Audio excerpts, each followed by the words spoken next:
Security, remove this woman immediately.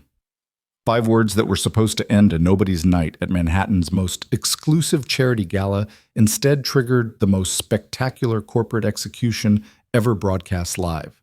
Because the black woman in the sleek black dress they were escorting toward the service elevator wasn't a party crasher. She was the largest single shareholder of the billion-dollar empire whose family was publicly humiliating her. And in exactly 13 minutes, she was going to prove it in front of 800 guests, 6 news cameras, and 47,000 live stream viewers who would watch a dynasty crumble in real time. Want to see how one moment of cruelty destroyed a family empire? Stay with me until the very end and drop a comment with your city so I can see how far this story travels. The grand ballroom of the St. Regis Hotel glittered like a jewelry box turned inside out. Crystal chandeliers refracted light across marble floors polished to mirror shine, each reflection multiplying the wealth concentrated in this single room into something almost obscene. Champagne flutes caught the glow like captured starlight. Designer gowns whispered across Italian tile. Somewhere in the back, a string quartet played something European and expensive that nobody was actually listening to. This was the Whitmore Foundation annual gala, where Manhattan's elite gathered once a year to congratulate themselves on their charitable generosity while photographers captured proof of their philanthropy. Tickets started at $15,000. The wine selection included vintages older than most of the servers, and every square foot of the venue screamed the same message: you belong here or you don't. Dr. Maya Harrison belonged there more than anyone in the room knew. She stood near the registration table, her black dress elegant in its simplicity. No logos, no obvious designer markers, just impeccable tailoring and the kind of quiet confidence that came from knowing exactly who you were. Her natural hair was styled in elegant locks swept over one shoulder. Diamond studs caught the light when she turned her head, not the massive stones meant to announce wealth, but the kind of understated elegance that suggested it didn't need announcing. She'd arrived alone, declined the champagne service, and spent the first 20 minutes watching. Just watching. The way people moved in this space, the way conversations flowed in carefully managed eddies around centers of power. The way certain guests were greeted with genuine warmth, while others received the polite distance reserved for necessary inconveniences.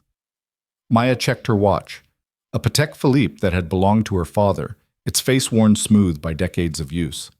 7:42. 18 minutes until the Whitmore family's big announcement.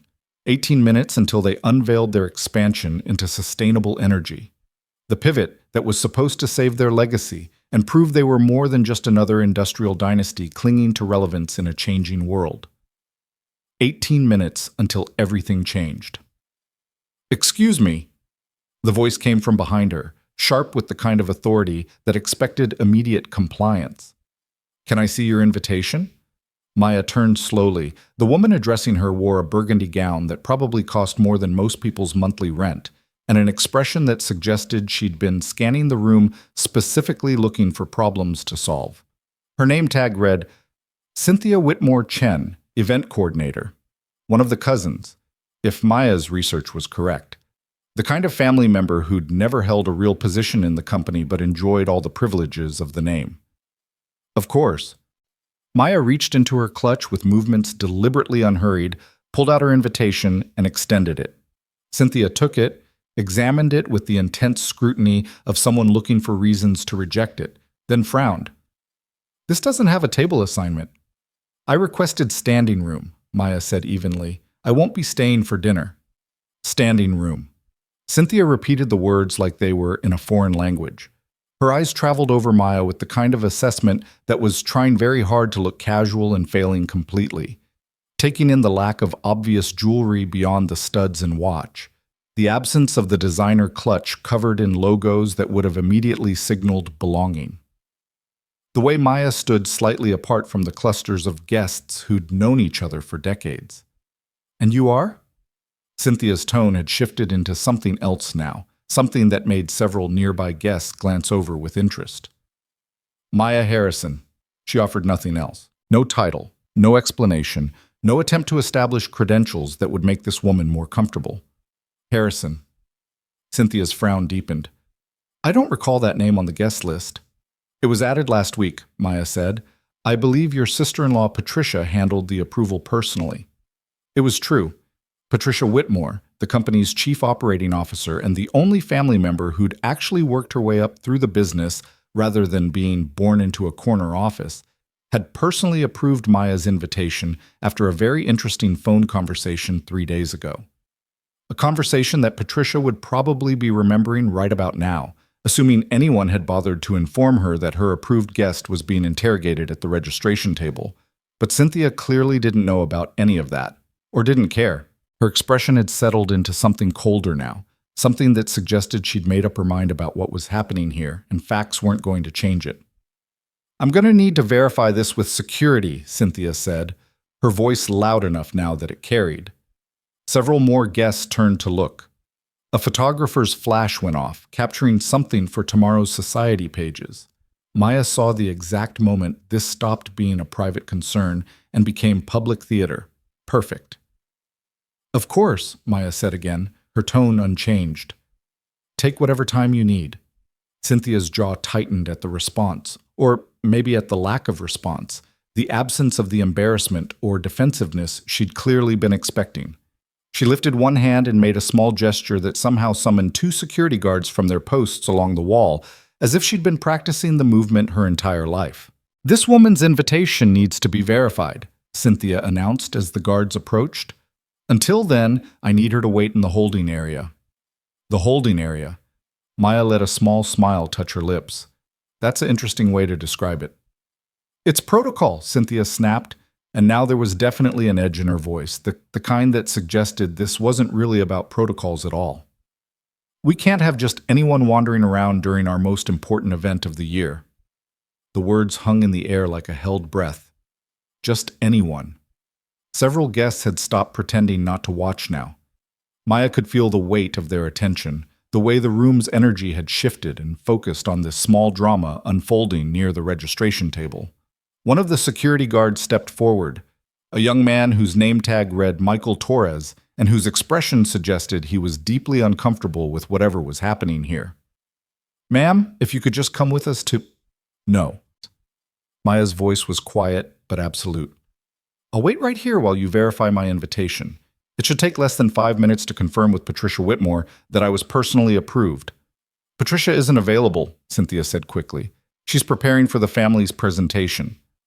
Then call your brother, Maya suggested, or your father, or literally anyone with access to the updated guest list from this week. I don't need to call anyone.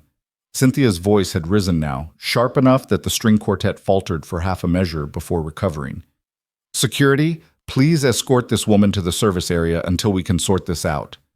The second guard moved closer, reaching for Maya's elbow with the kind of gentle but firm grip that was meant to move people without causing a scene.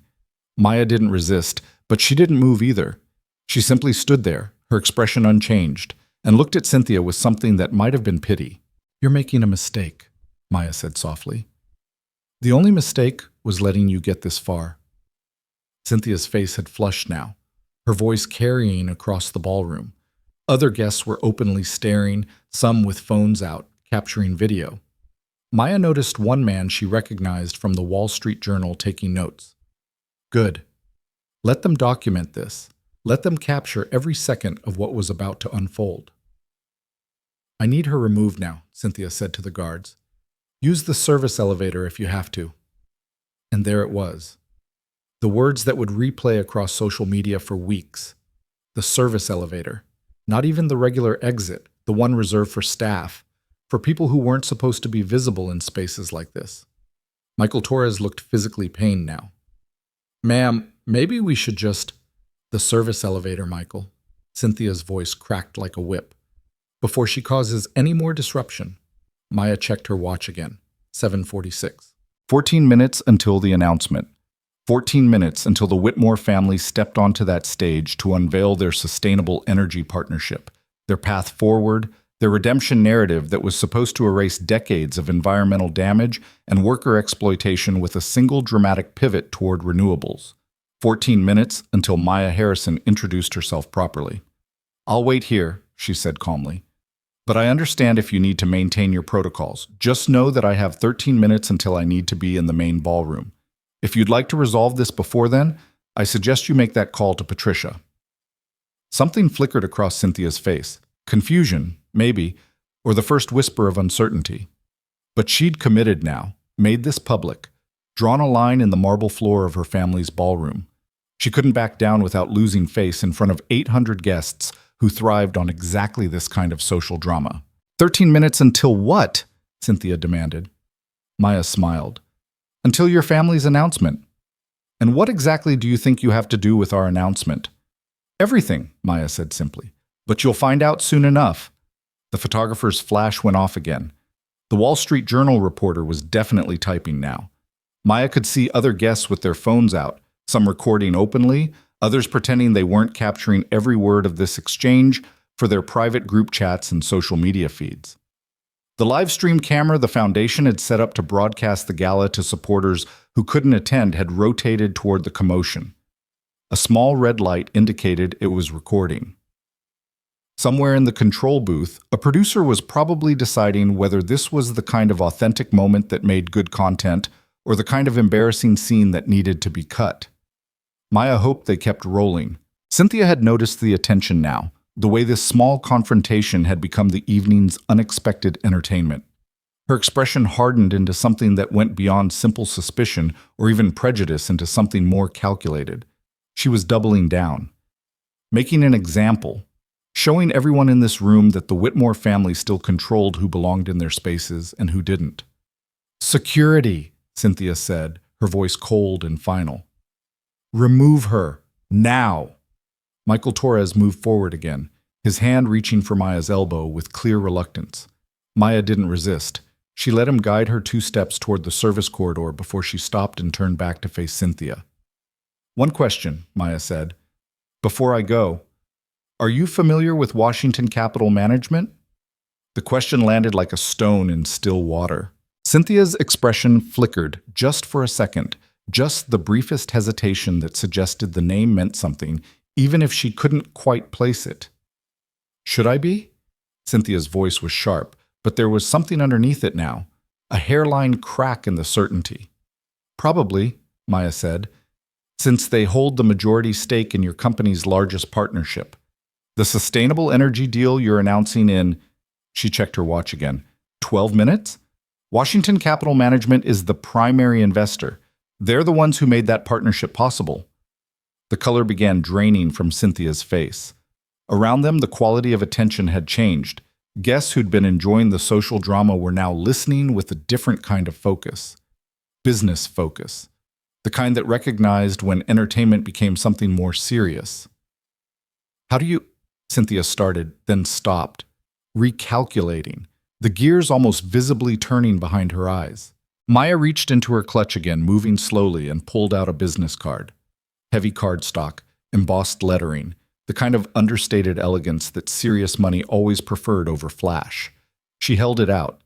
Michael Torres, still technically escorting her toward the service elevator, was close enough to read it over her shoulder. Maya watched his eyes widen.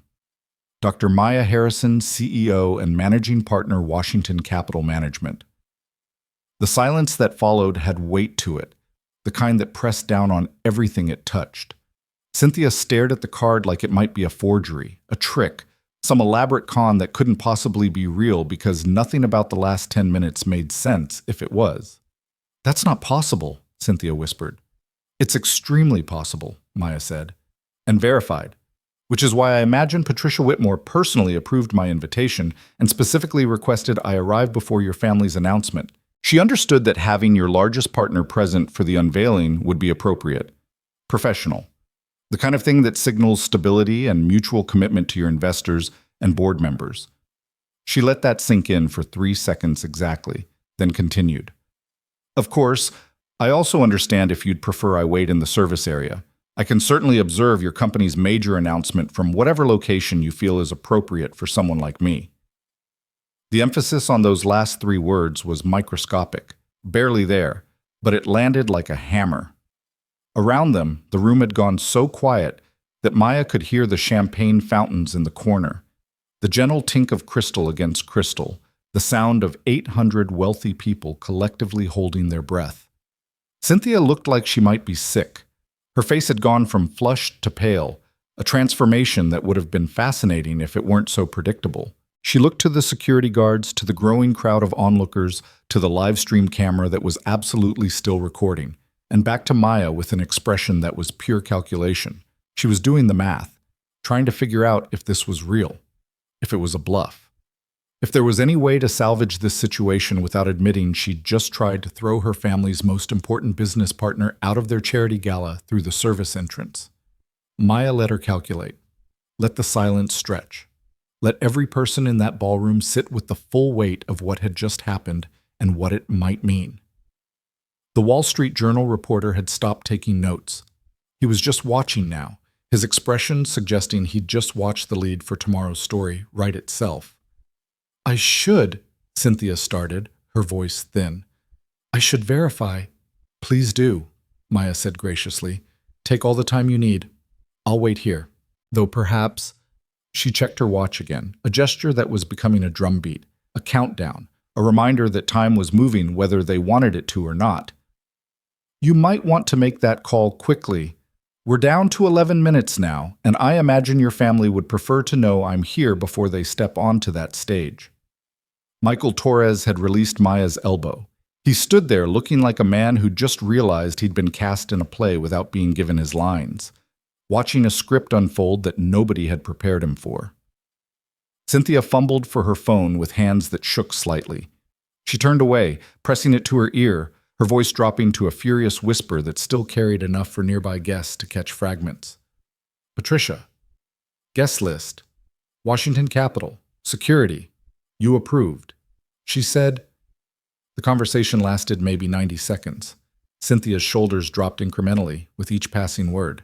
When she turned back around, her face had settled into a careful blank that was somehow worse than the anger had been. "There's been a misunderstanding," Cynthia said, her voice scraped clean of emotion. "Your invitation is valid. You're welcome to—" She gestured vaguely toward the ballroom, unable to quite finish the sentence.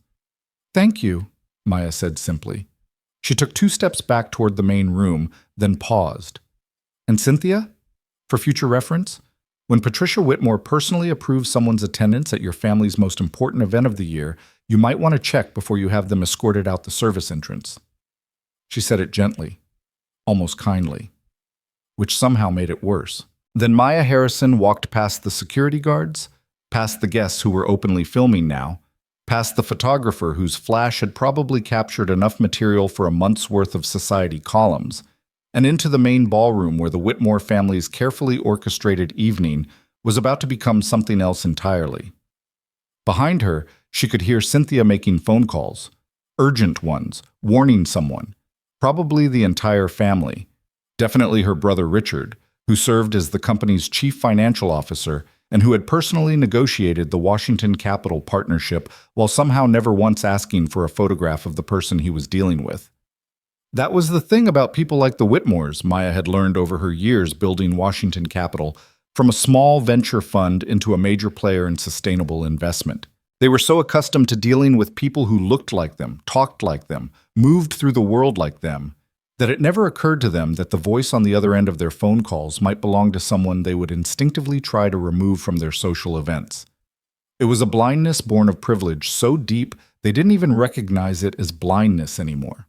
And Maya had let them stay blind, had conducted every negotiation by phone and email, had never pushed for face-to-face meetings even when they were suggested, had sent her white male CFO to the actual contract signings with instructions to deflect any questions about why she wasn't personally present. She'd wanted to wait, to choose her moment, to let the Whitmores commit fully to a partnership with Washington Capitol before they learned that Washington Capitol meant learning to see the world differently than they'd been raised to. She'd wanted them invested, locked in, dependent on her firm's financial backing for their big redemption play. She'd wanted leverage. And now she had it. Maya accepted a champagne flute from a passing server, might as well since she was staying now, and found a position along the side wall where she had a clear view of the stage. The ballroom had settled back into something resembling normal, though she could feel the attention still tracking her movements, people whispering behind their champagne glasses, phones still out and recording. On stage, workers were making final adjustments to the presentation setup. A massive screen dominated the backdrop, currently showing the Whitmore Industries logo in elegant rotation. Podium positioned center stage, perfect for the commanding presence Richard Whitmore liked to project during his speeches. Lighting designed to make the family look like titans of industry rather than the struggling dynasty they actually were. They'd built an empire on manufacturing and real estate, the Whitmores. 3 generations of acquisition and expansion, buying up factories and industrial facilities across the Northeast, leveraging them into wealth that seemed unshakable. But times had changed. Environmental regulations had tightened, labor movements had strengthened, consumers had started caring about sustainability and ethics, and the Whitmore family had found themselves holding an empire built on practices that were increasingly seen as toxic, outdated, incompatible with the world that was coming. Hence, the pivot. The Sustainable Energy Partnership, the massive investment in wind farms and solar installation that would let them claim they were part of the solution rather than the problem. The Washington capital backing that made it all financially possible. The partnership that Maya could end with a single phone call. She checked her watch again. 8 minutes until showtime. 8 minutes until the Whitmore family stepped into the spotlight to claim their redemption story, unaware that the woman they'd just tried to remove through the service entrance was about to teach them the most expensive lesson of their lives. Maya saw them gathering in the wings now, Richard in his perfectly tailored tuxedo, his wife Amanda in something silver and expensive, their daughter Jennifer, who served as the company's CEO, and who'd made a point of telling every publication that she represented a new generation of leadership. The son, Marcus, who handled public relations and clearly loved doing it.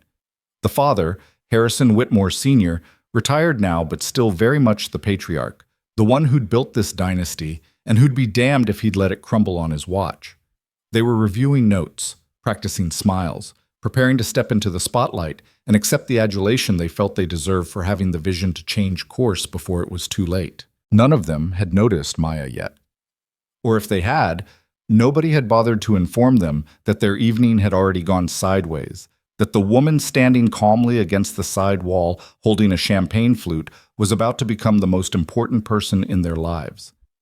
The house lights dimmed, the crowd quieted, the string quartet transitioned into something grand and anticipatory.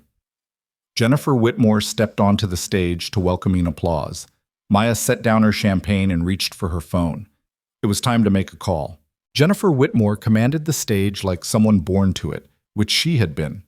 3rd generation of a dynasty, first woman to hold the CEO title, young enough to be taken seriously as a reformer, but old enough to have earned her position through actual work rather than just inheritance.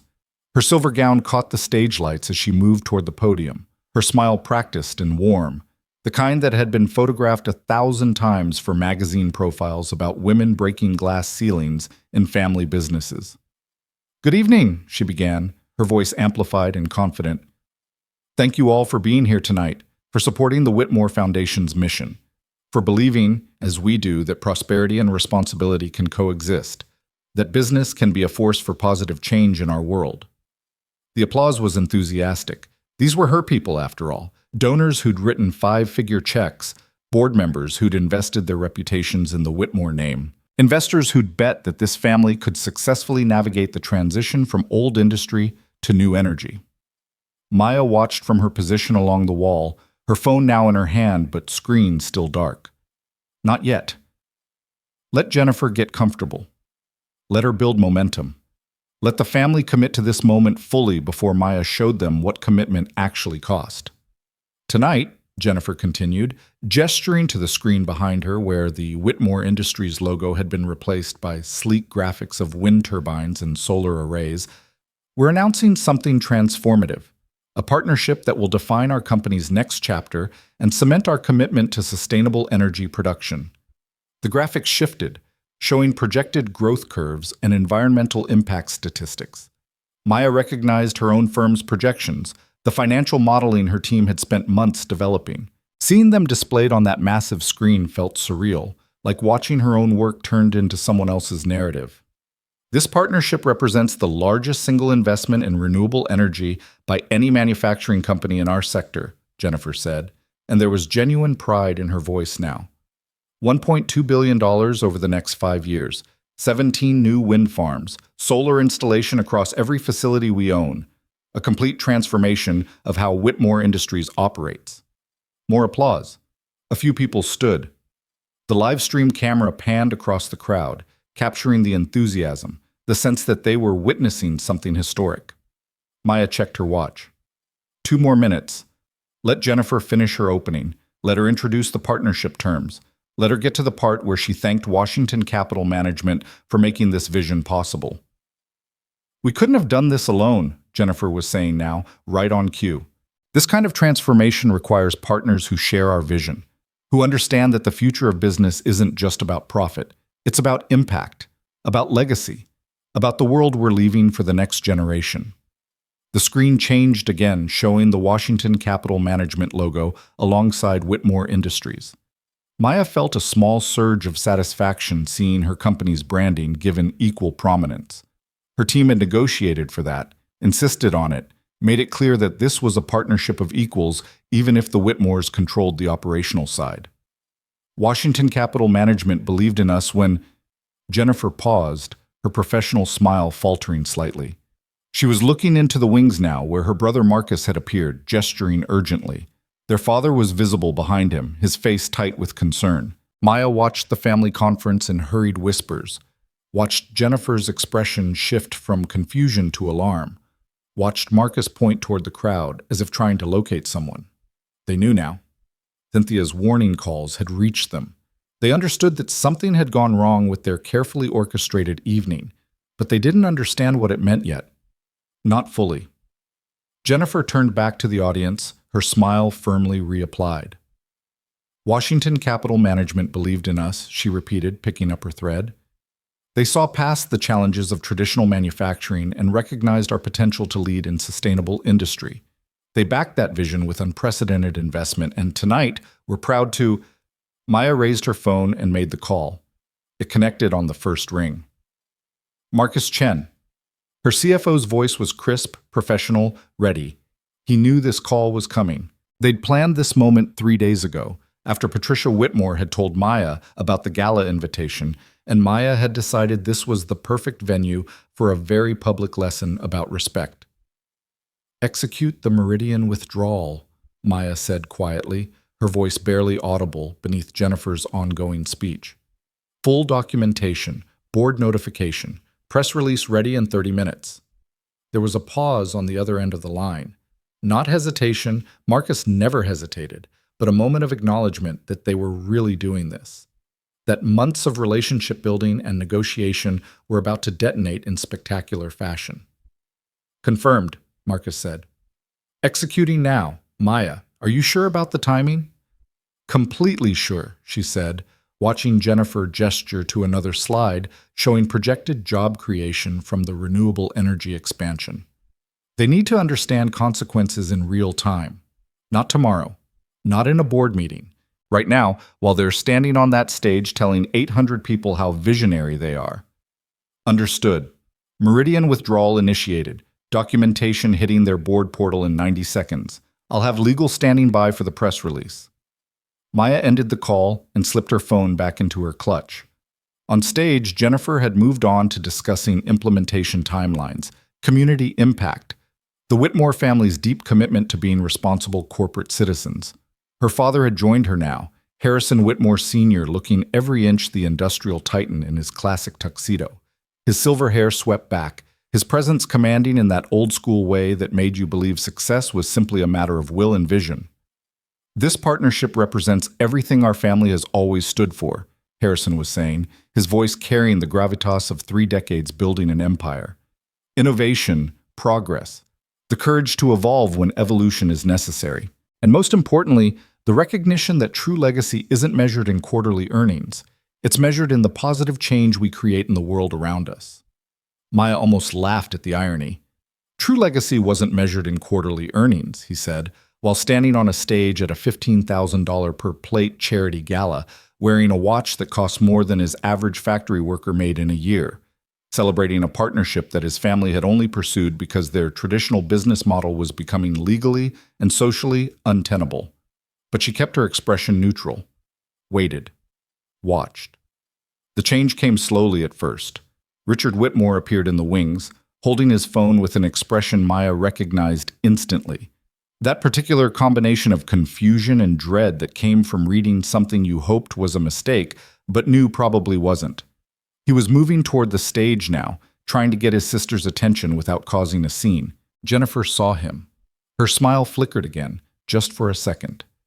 "If you'll excuse me for just a moment," she said to the crowd, her voice still steady but her eyes tracking her brother's urgent approach. "Please enjoy the presentation while we—" Richard reached her, leaned in close, whispered something that made Jennifer's face go completely blank. She looked down at the phone he was showing her, and Maya watched the color drain from her face in stages, like watching a photograph fade in reverse. Harrison noticed the disruption. He stepped toward his children, his expression shifting from patriarchal pride to sharp concern. Richard showed him the phone. The older man read whatever was displayed there, his jaw tightening with each passing second. The crowd had started to notice now. The string quartet had stopped playing. The carefully managed energy of the evening was fragmenting into confusion and curiosity. Jennifer turned back to the microphone, and Maya had to give her credit. Her voice barely shook. "Ladies and gentlemen, if you could give us just one moment, please. We're experiencing a slight technical—" "It's not technical," Maya said, her voice carrying across the ballroom with calm authority. She'd moved forward now, away from the wall, into the center of the crowd where the stage lights could find her, where everyone could see her clearly, where the live stream camera could capture every word. "It's procedural." Every head in the room turned toward her. The silence that followed was absolute. Jennifer stared at her from the stage, recognition finally clicking into place. "You're Dr. Maya Harrison," Maya said clearly, "CEO and managing partner of Washington Capital Management, the firm whose logo is currently displayed behind you, the primary investor in this partnership you've been describing so eloquently." She let that register for 3 full seconds before continuing. "I apologize for the interruption, but I thought your guests and your board members, since I can see at least 6 of them in this room, should know that as of approximately 90 seconds ago, Washington Capital Management formally withdrew from the Meridian Green Energy Partnership." The room erupted. Not in sound exactly, but in a collective intake of breath.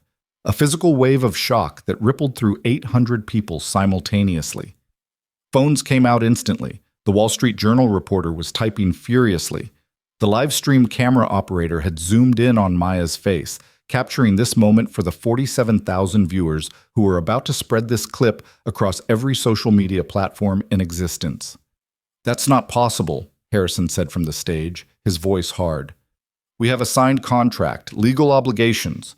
This partnership has been vetted by—" "Your legal team should have received the documentation by now," Maya interrupted smoothly. "Section 7, paragraph C of our agreement specifically allows for immediate withdrawal in cases of material breach of partnership terms. I'm invoking that clause." Richard was scrolling through his phone now, his expression confirming that yes, the documentation had indeed arrived, that this wasn't a bluff or a negotiating tactic, that the woman standing in the middle of their ballroom had just canceled a $1.2 billion deal while their company logo was literally displayed on screen behind her. "Material breach?" Jennifer's voice had gone sharp. "We haven't breached anything. This partnership hasn't even been publicly—" "The breach occurred approximately 15 minutes ago," Maya said, "when your cousin Cynthia Whitmore Chen attempted to have me removed from this venue through the service elevator. When 2 security guards were ordered to escort me away from your family's event because someone decided I didn't belong here." The silence returned, heavier now. Maya watched comprehension spread across the stage like spilled ink. Jennifer's eyes widened. Richard looked like he might be sick. Harrison's face had gone from ruddy to pale to something resembling fury. "That was a misunderstanding," Jennifer said quickly. "A terrible mistake. Cynthia didn't know who you were. She thought I was someone who could be removed without consequence," Maya finished. "Someone whose presence at your charity gala was inappropriate. Someone who should use the service elevator rather than the main entrance. And she made that judgment in approximately 30 seconds based on—" Maya paused, let the implication hang there. "Whatever criteria she used to determine who belongs at Whitmore family events." Amanda Whitmore had appeared in the wings now, her silver gown catching the light as she grabbed her husband's arm. Marcus, the PR director's son, was already on his phone, probably trying to figure out how to contain a disaster that was being broadcast live to 50,000 viewers and counting. "Dr. Harrison," Harrison Sr. said, and his voice had shifted into something more careful now, the tone of someone who'd just realized they were standing on a frozen lake and the ice was cracking. "I'm sure we can discuss this reasonably. Cynthia's behavior was inappropriate, absolutely, and we apologize sincerely, but surely that doesn't warrant— It warrants exactly this," Maya said. She pulled a document from her clutch. She'd been carrying it all evening, waiting for this moment. "Washington Capital Management's partnership wasn't just about financial investment, Mr. Whitmore. Our agreement included specific provisions about corporate culture, inclusive practices, and demonstrated commitment to equitable treatment across all operations. Requirements your company agreed to when you signed our contract." She held up the document so the cameras could capture it. "Section 3 requires that your company maintain documented policies against discrimination. Section 5 requires regular audits of workplace culture. Section 7, the section I'm invoking tonight, states that any demonstrated pattern of discriminatory behavior at the executive or family level constitutes grounds for immediate partnership dissolution." "One incident isn't a pattern," Richard said from the stage, his lawyer instincts kicking in. "And Cynthia isn't even an executive. She's family," Maya interrupted. "She's a Whitmore. She was operating as your event coordinator tonight, exercising authority on behalf of your foundation, wearing your name while deciding who deserved to be here and who should be shown the service exit. And more importantly," Maya's voice hardened now, "she's not the only one." She pulled out her phone, tapped the screen, and another image appeared on the massive display behind the Whitmore family. Security camera footage from the registration area, time-stamped 14 minutes ago.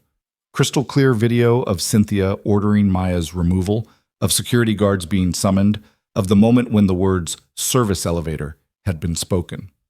But Maya wasn't finished. She swiped again, and the display changed to a different scene. Security footage from a Whitmore Industries facility in Newark, dated 6 months earlier. A black facilities manager being questioned by Richard Whitmore himself about why he was in the executive parking structure, despite his employee badge being clearly visible. Another swipe. Email correspondence between Jennifer Whitmore and her executive assistant discussing a potential vendor partnership and including phrases like, "I'm not sure they're the right cultural fit," and "maybe someone more aligned with our traditional approach," in reference to a minority-owned consulting firm. Another swipe. Documentation of a harassment complaint filed by 3 Latina employees at a Whitmore manufacturing facility, complaints that had been settled quietly with NDAs, and no changes to the management that had allegedly created the hostile environment. The ballroom had gone from silent to deathly. This wasn't just about a single incident at a charity gala anymore. This was a pattern, displayed in high definition for 800 guests and 57,000 live stream viewers, documented and time-stamped and absolutely damning. Maya had spent 3 months compiling this evidence, reviewing internal records that Washington Capital had received access to during the partnership due diligence, interviewing employees who'd reached out to her firm after reading about the partnership announcement, hoping someone would finally listen to their experiences, building a case that demonstrated exactly how deeply discriminatory practices were woven into the fabric of Whitmore Industries' culture. She'd brought it all tonight, to this glittering ballroom, to this moment of supposed transformation and redemption. Because the Whitmores needed to understand that you couldn't announce a sustainable future while maintaining toxic present. That press releases about corporate responsibility meant nothing if your family was calling security on people who didn't fit your expectations. That Maya Harrison wasn't just a source of capital to be leveraged. She was a human being who deserved basic respect, and so was every employee and partner and vendor who'd experienced this same treatment in smaller, quieter ways. "You want to talk about pattern?" Maya said, her voice still calm but carrying to every corner of the ballroom. "Let's talk about pattern. Let's talk about how your company settles discrimination complaints instead of addressing root causes. Let's talk about how your executives still operate like gatekeepers, deciding who gets access based on comfort rather than capability. Let's talk about how tonight at an event specifically designed to showcase your family's evolved values. Your first instinct was still to remove someone who didn't match your expectations of who belongs in your spaces. Harrison Whitmore Sr. stepped forward, his hands raised in a placating gesture that would have been more effective if his face wasn't flushed with barely contained anger. Dr. Harrison, I understand you're upset. You have every right to be, but destroying this partnership hurts more than just our family. Think about the jobs, the 17 wind farms we were going to build, the environmental impact of... I've thought about all of that, Maya said. I've thought about it extensively, which is why I gave your company 3 months to demonstrate meaningful change before I made this decision. I provided your COO, Patricia Whitmore, the only person in your family who actually worked her way up and seems to understand that culture change requires more than press releases, with a detailed assessment of what needed to shift. She agreed with it. She tried to get your family to take it seriously. And instead of listening to her, you scheduled this gala, planned this big announcement, and assumed the optics would be enough. She turned slightly, addressing the crowd now as much as the family on stage. Washington Capital Management doesn't invest in companies that treat people as problems to be removed. We invest in organizations that recognize talent regardless of what it looks like, that create environments where everyone can contribute, that understand diversity isn't a marketing initiative. It's a fundamental requirement for success in the 21st century. So you're just going to walk away? Marcus Whitmore had finally found his voice, stepping forward with the kind of aggressive defensiveness that probably worked well in PR crisis management, but was catastrophically wrong for this moment. You're going to destroy this partnership, kill thousands of jobs, set back sustainable energy development in the entire region, all because someone made a mistake? I'm going to withdraw from a partnership with an organization that has demonstrated it's not ready for the cultural transformation this work requires, Maya corrected. And I'm going to do it publicly, right here, right now, so that every company watching this live stream, and trust me, they're all watching now, understands that capital comes with expectations, that investment isn't just about financial returns, that if you want partners who'll fund your evolution, you need to prove you're actually capable of evolving. She turned back to Harrison Sr., and her voice dropped to something quieter, but no less absolute. You know what the saddest part is? Your company could have been a genuine leader in this transition. You have the infrastructure, the workforce, the operational capacity to make real change. But you're still operating like it's 1985, when your family could decide who mattered based on who made you comfortable. That world is gone, Mr. Whitmore. It died while you weren't paying attention. And until you understand that, until you genuinely internalize that competence and humanity aren't distributed according to your comfort level, you're not ready for partnership with firms like mine. Jennifer had recovered some of her composure now, enough to try one more angle. If you withdraw, we'll pursue legal action, breach of contract, tortious interference. Our lawyers will lose, Maya finished, because I've documented everything, every conversation, every warning, every opportunity I gave your company to correct course before it reached this point. Section 7 is ironclad precisely because my legal team wrote it that way. We've invoked this clause twice before with other companies, both times arbitration found in our favor. Your lawyers will tell you the same thing once they actually read the documentation instead of assuming you're untouchable. She checked her watch. 8:26. The evening that was supposed to be the Whitmore family's triumphant announcement of their sustainable future had been running for exactly 18 minutes, and Maya had just dismantled it in front of everyone who mattered. However, she said, and the word hung in the air like a held breath, I'm not unreasonable. The family on stage leaned forward imperceptibly. Hope, desperate and premature, flickering across their faces. Washington Capital Management withdrew from the Meridian Partnership, Maya continued. That decision is final, but... She paused. Let them understand this was the only olive branch they were getting. I'm prepared to discuss an alternative arrangement, one that involves significantly more oversight, mandatory cultural audits, binding commitments to measurable diversity initiatives, and Washington Capital holding a substantial equity stake in Whitmore Industries itself to ensure compliance. She pulled another document from her clutch. She'd been prepared for this moment too, had anticipated exactly how the family would react, how they'd scramble for any alternative to complete collapse. This document outlines the terms, Maya said. The short version is that Washington Capital Management would acquire 34.7% of Whitmore Industries' outstanding shares, making us your largest single shareholder. Not a lender, not a partner in a side project, an owner with voting rights and board representation, with the authority to mandate the changes your company has been avoiding for decades. The number landed like a physical blow, 34.7%, enough to block major decisions, enough to force accountability, enough to ensure that the Whitmore family no longer controlled their company alone. That's a hostile takeover, Richard breathed. That's a lifeline, Maya corrected. Your company's stock has dropped 18% in the last quarter. Your traditional manufacturing revenues are down 32% year over year. Your environmental liability exposure is approaching 9 figures.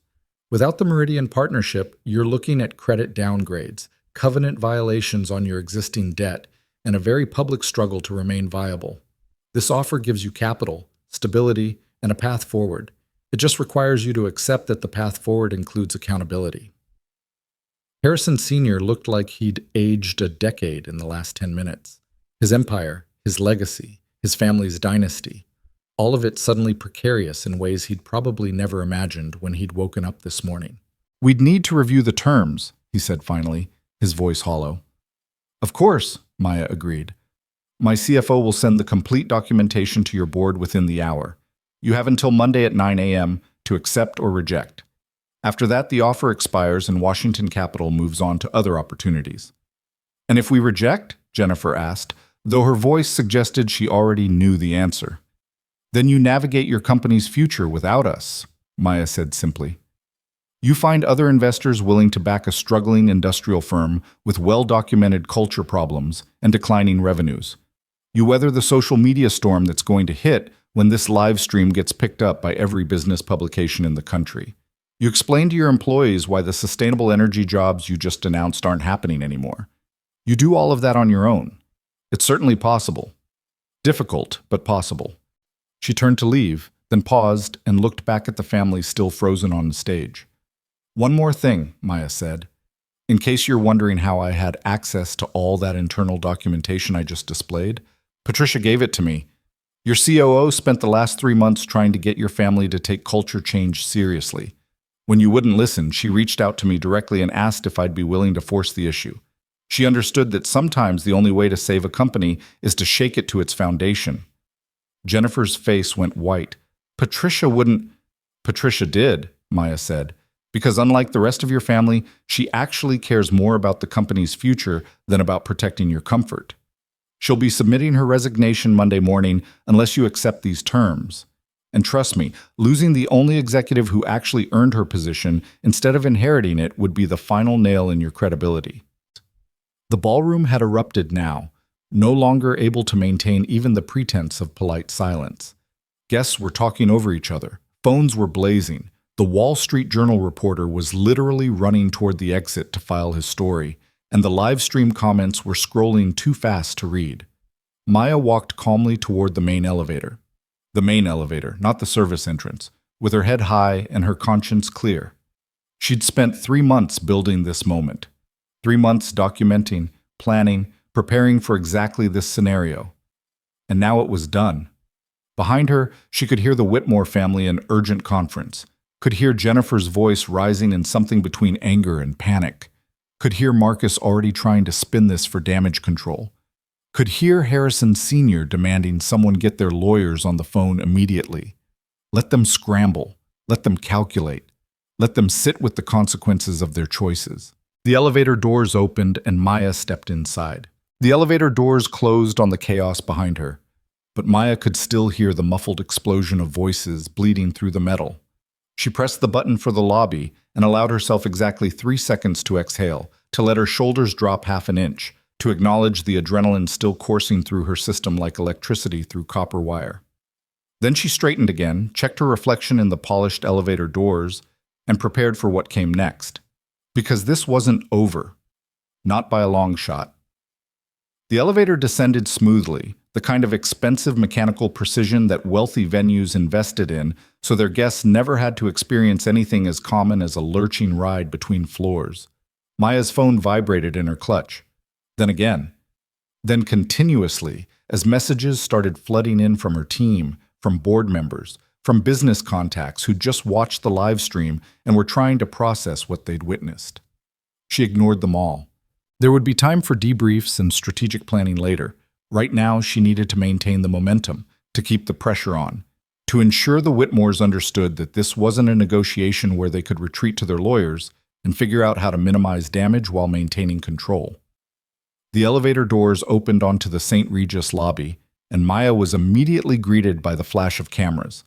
Word had traveled faster than she'd expected, or maybe some enterprising reporters had been monitoring the live stream and rushed over.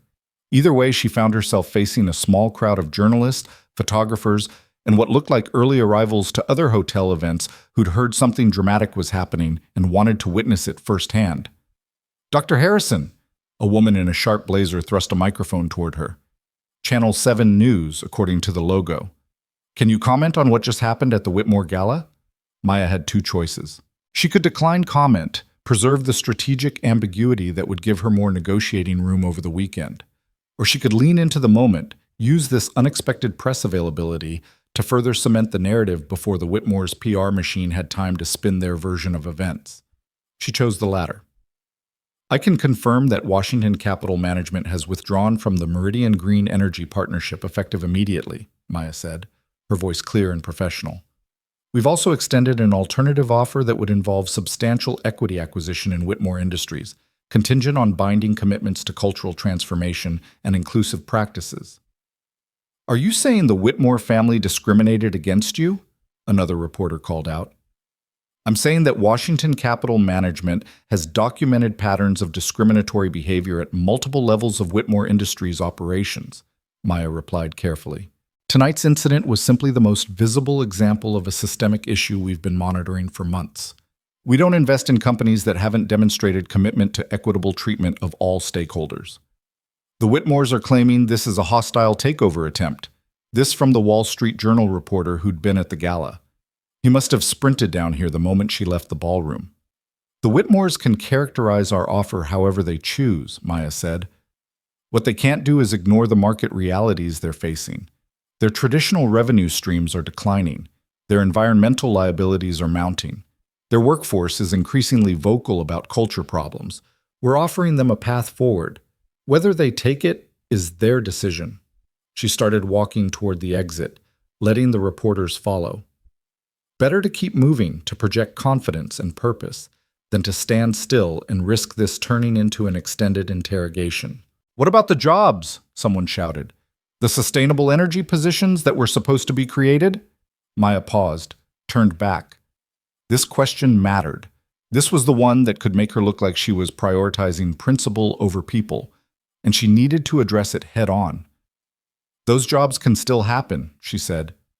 "Washington Capital Management remains deeply committed to sustainable energy investment. If Whitmore Industries accepts our terms, we'll fund an even more ambitious expansion than the original Meridian partnership.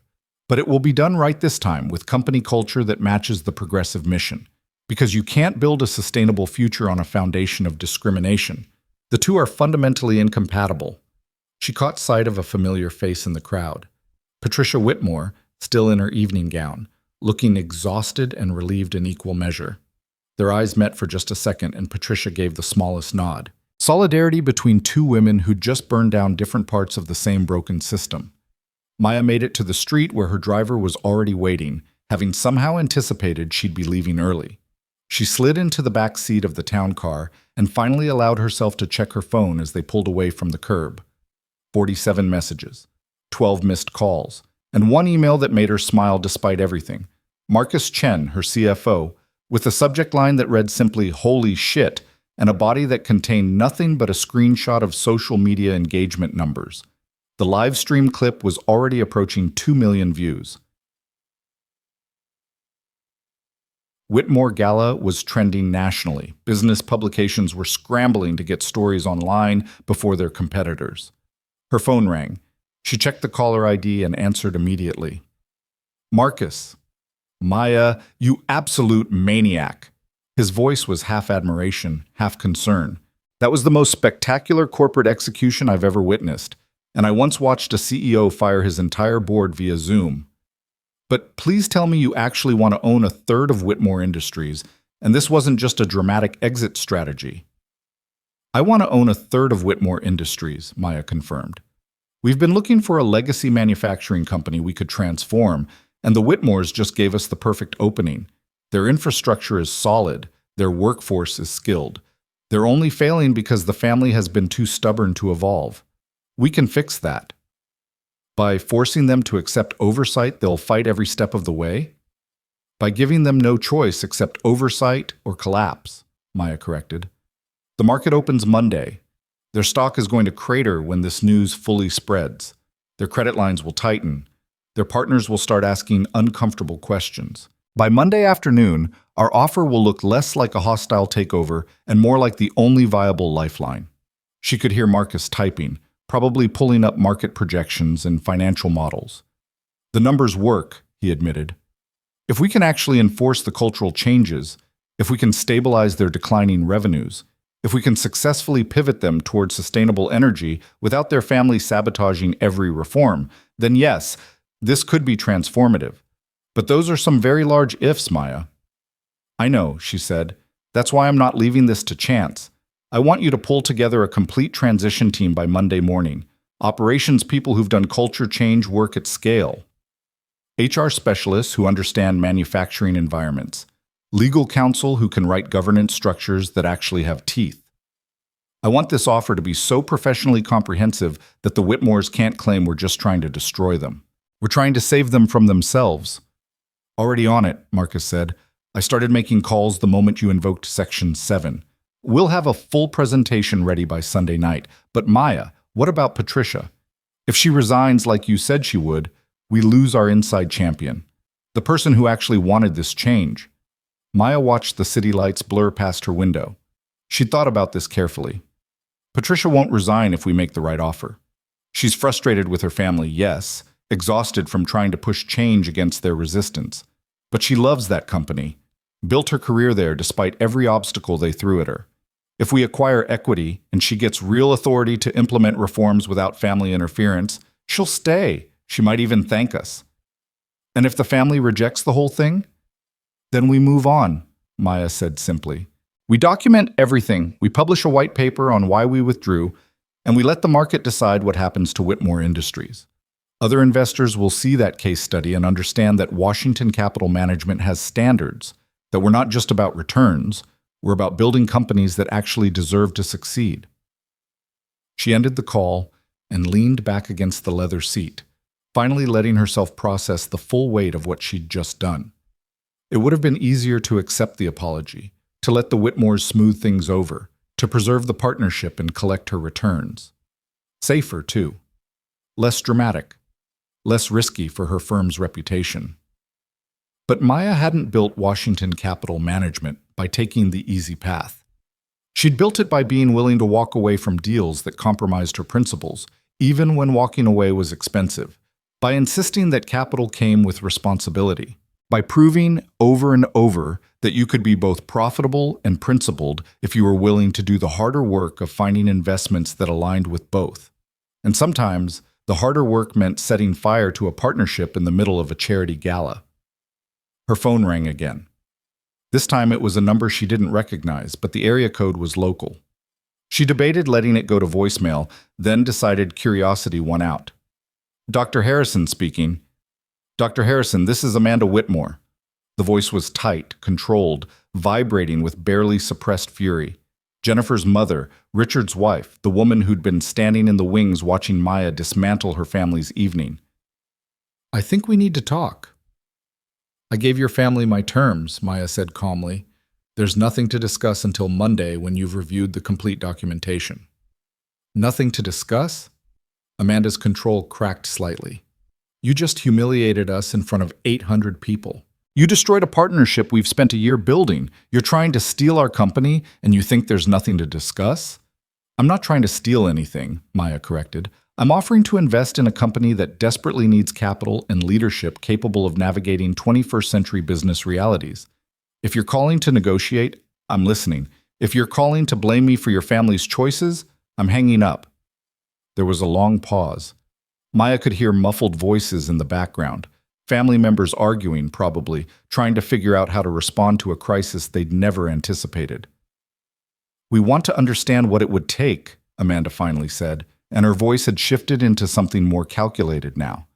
Not the full equity acquisition, but some kind of compromise, a way to preserve the partnership without giving up control of our company.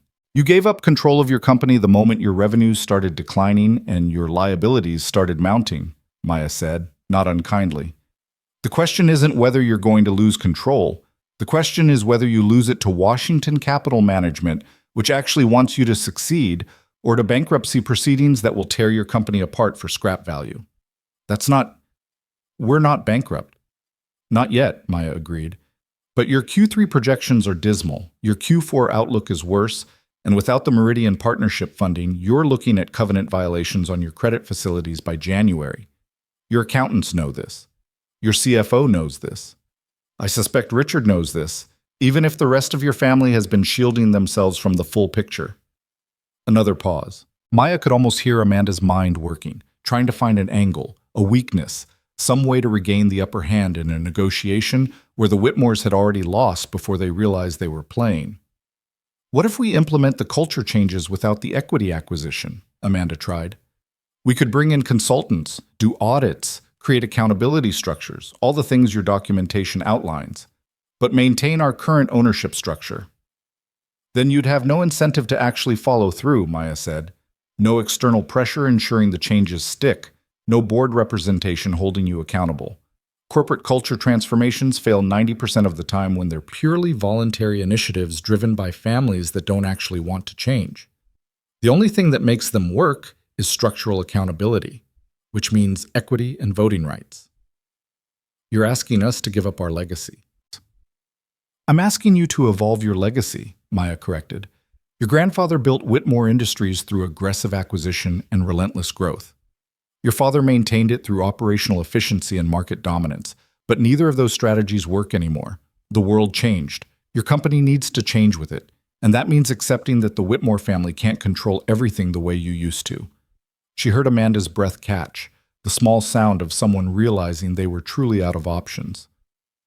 "How do we know you won't just destroy the company once you have equity?" Amanda asked, and there was something raw in her voice now. "How do we know this isn't just revenge for what happened tonight?" "Because revenge is expensive and I'm a capitalist," Maya said bluntly. "Washington Capital Management makes money by building companies, not destroying them. We have a track record you can research. 12 major equity acquisitions in the last 8 years. 9 of them are now worth more than when we invested. The other 3 we sold at modest losses when we determined they weren't salvageable. We're good at what we do, Amanda.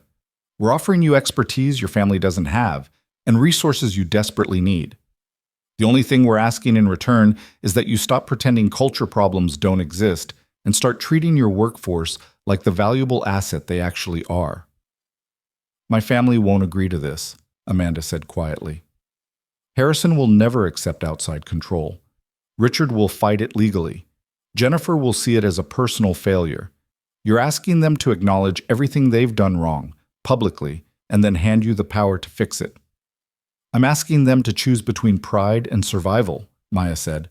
"And yes, that's a hard choice, but it's the choice in front of them. They have until Monday morning to make it. After that, we move on and they face whatever comes next on their own." She ended the call before Amanda could respond.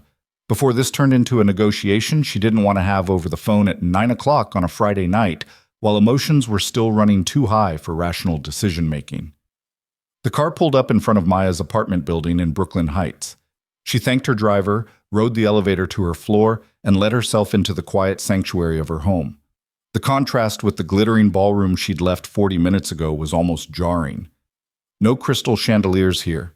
No string quartets.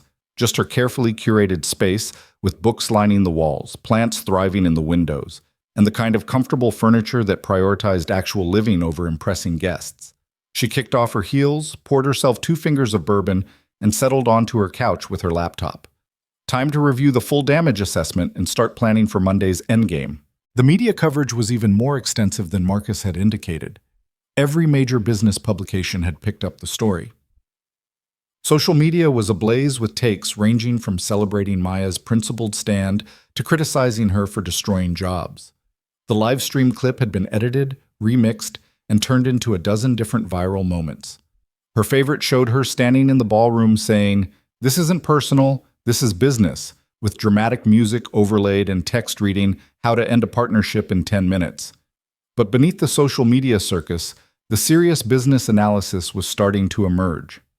The Wall Street Journal had already posted a preliminary piece examining Whitmore Industries' financial position and questioning whether the family could survive without the Meridian partnership. Bloomberg had pulled together a profile of Washington Capital Management's previous equity acquisitions. Forbes was running a broader piece about impact investing and whether Maya's approach represented the future of sustainable business or an overreach that would ultimately backfire. Her phone rang again. This time it was a number she recognized, one of her board members, Catherine Liu, who'd built her career as a civil rights attorney before transitioning into investment advisory. "Catherine," Maya answered. "I just watched the live stream," Catherine said without preamble. "Twice. Once for the spectacle and once for the strategy. Maya, that was either brilliant or insane. I'm still trying to figure out which." "Can it be both?" "That's what worries me," Catherine said, but there was warmth in her voice. "Talk me through the endgame here, because publicly humiliating a family and then offering to buy a third of their company is not exactly standard negotiating practice." Maya had known this call was coming. Catherine was her most thoughtful board member, the one who asked the hardest questions and pushed her to think through consequences she might have overlooked in the heat of strategic planning. "The endgame is forcing real change at a company that has the potential to be a genuine leader in sustainable manufacturing," Maya explained. "The Whitmores have the infrastructure, the workforce, the market position. They're only failing because they're clinging to outdated business practices and toxic culture. If we can force accountability, we can transform them into exactly the kind of company we want in our portfolio. And we can do it in a way that sends a message to every other company that wants our investment about what standards they need to meet. And if they reject the offer, then we've established our standards publicly," Maya said. "We've shown that Washington Capital Management is willing to walk away from a billion-dollar deal over principle. That matters, Catherine. It tells every CEO who's thinking about approaching us that we mean what we say about culture and inclusion, that we're not just checking boxes for ESG compliance, we're actually enforcing standards." Catherine was quiet for a moment, thinking through the implications. "The optics are complicated," she finally said.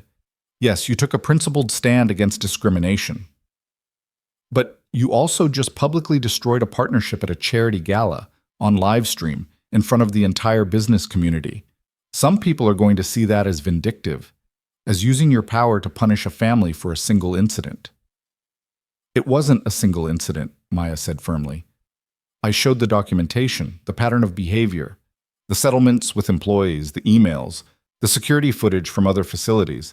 This has been systemic, Catherine. Tonight was just the moment I chose to make it public."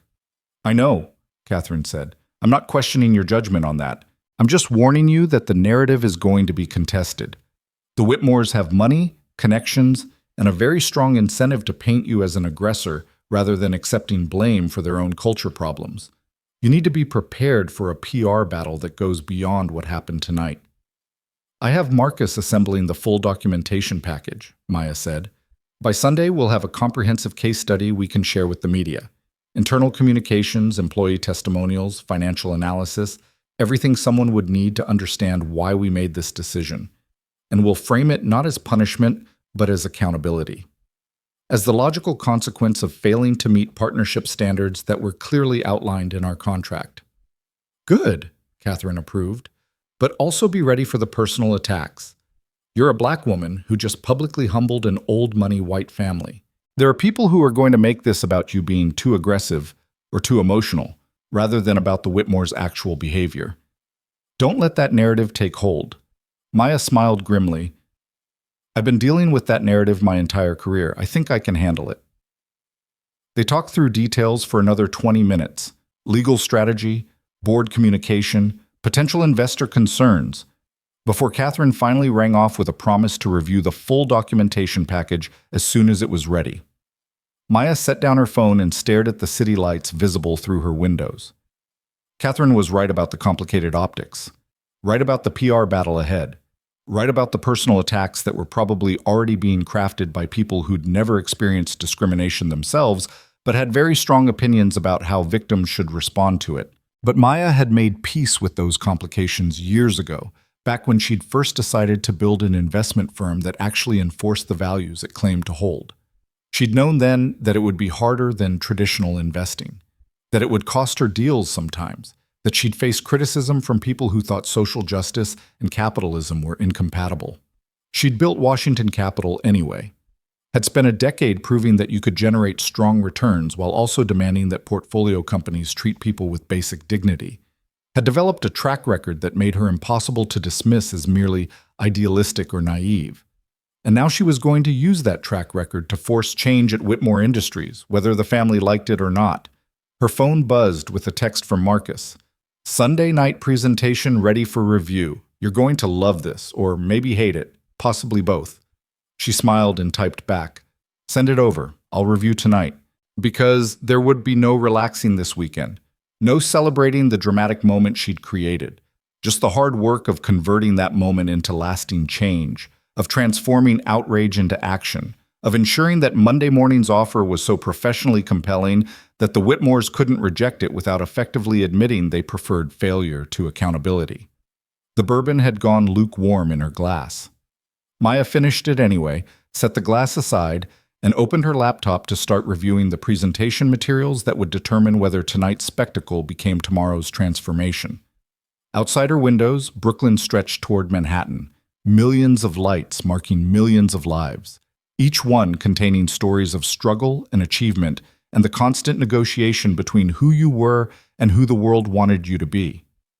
Maya had spent her entire career refusing that negotiation, refusing to be smaller, quieter, more accommodating than the situation required, insisting that excellence deserved respect regardless of what it looked like, building power so she could use it on behalf of people who'd been told they didn't belong in spaces where decisions were made.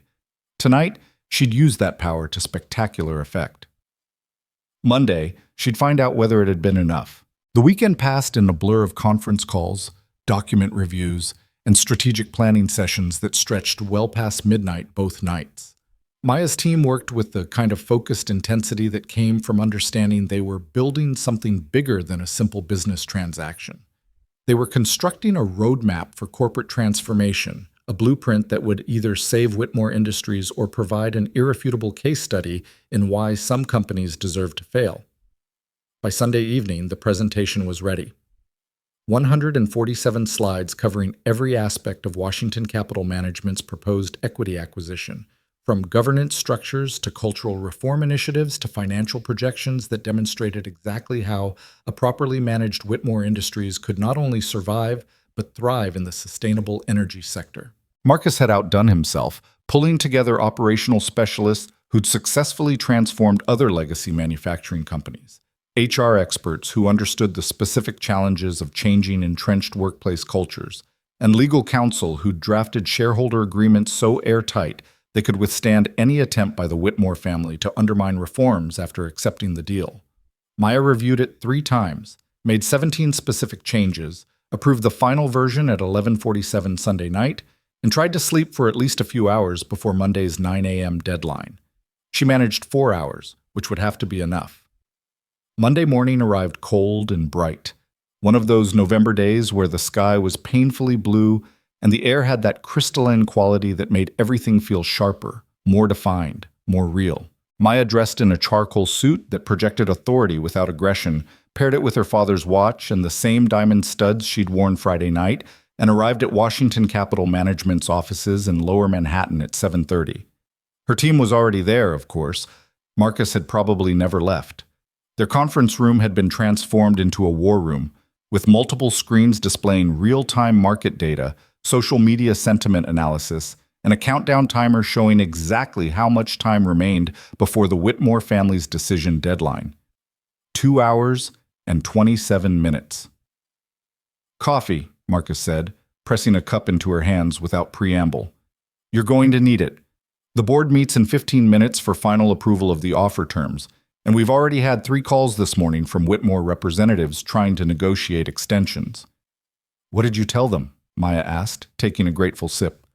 That 9 a.m. means 9 a.m. And no, we're not interested in preliminary discussions or exploratory conversations or any other euphemism for, please give us more time to find a way out of this.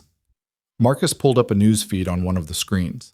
The media coverage has been relentless. Every business publication ran weekend pieces.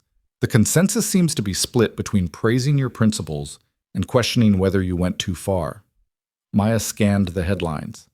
Corporate accountability or corporate ambush from Forbes.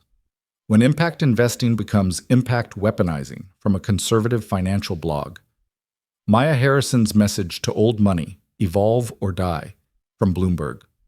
The Whitmore takedown and what it means for ESG standards, from the Wall Street Journal.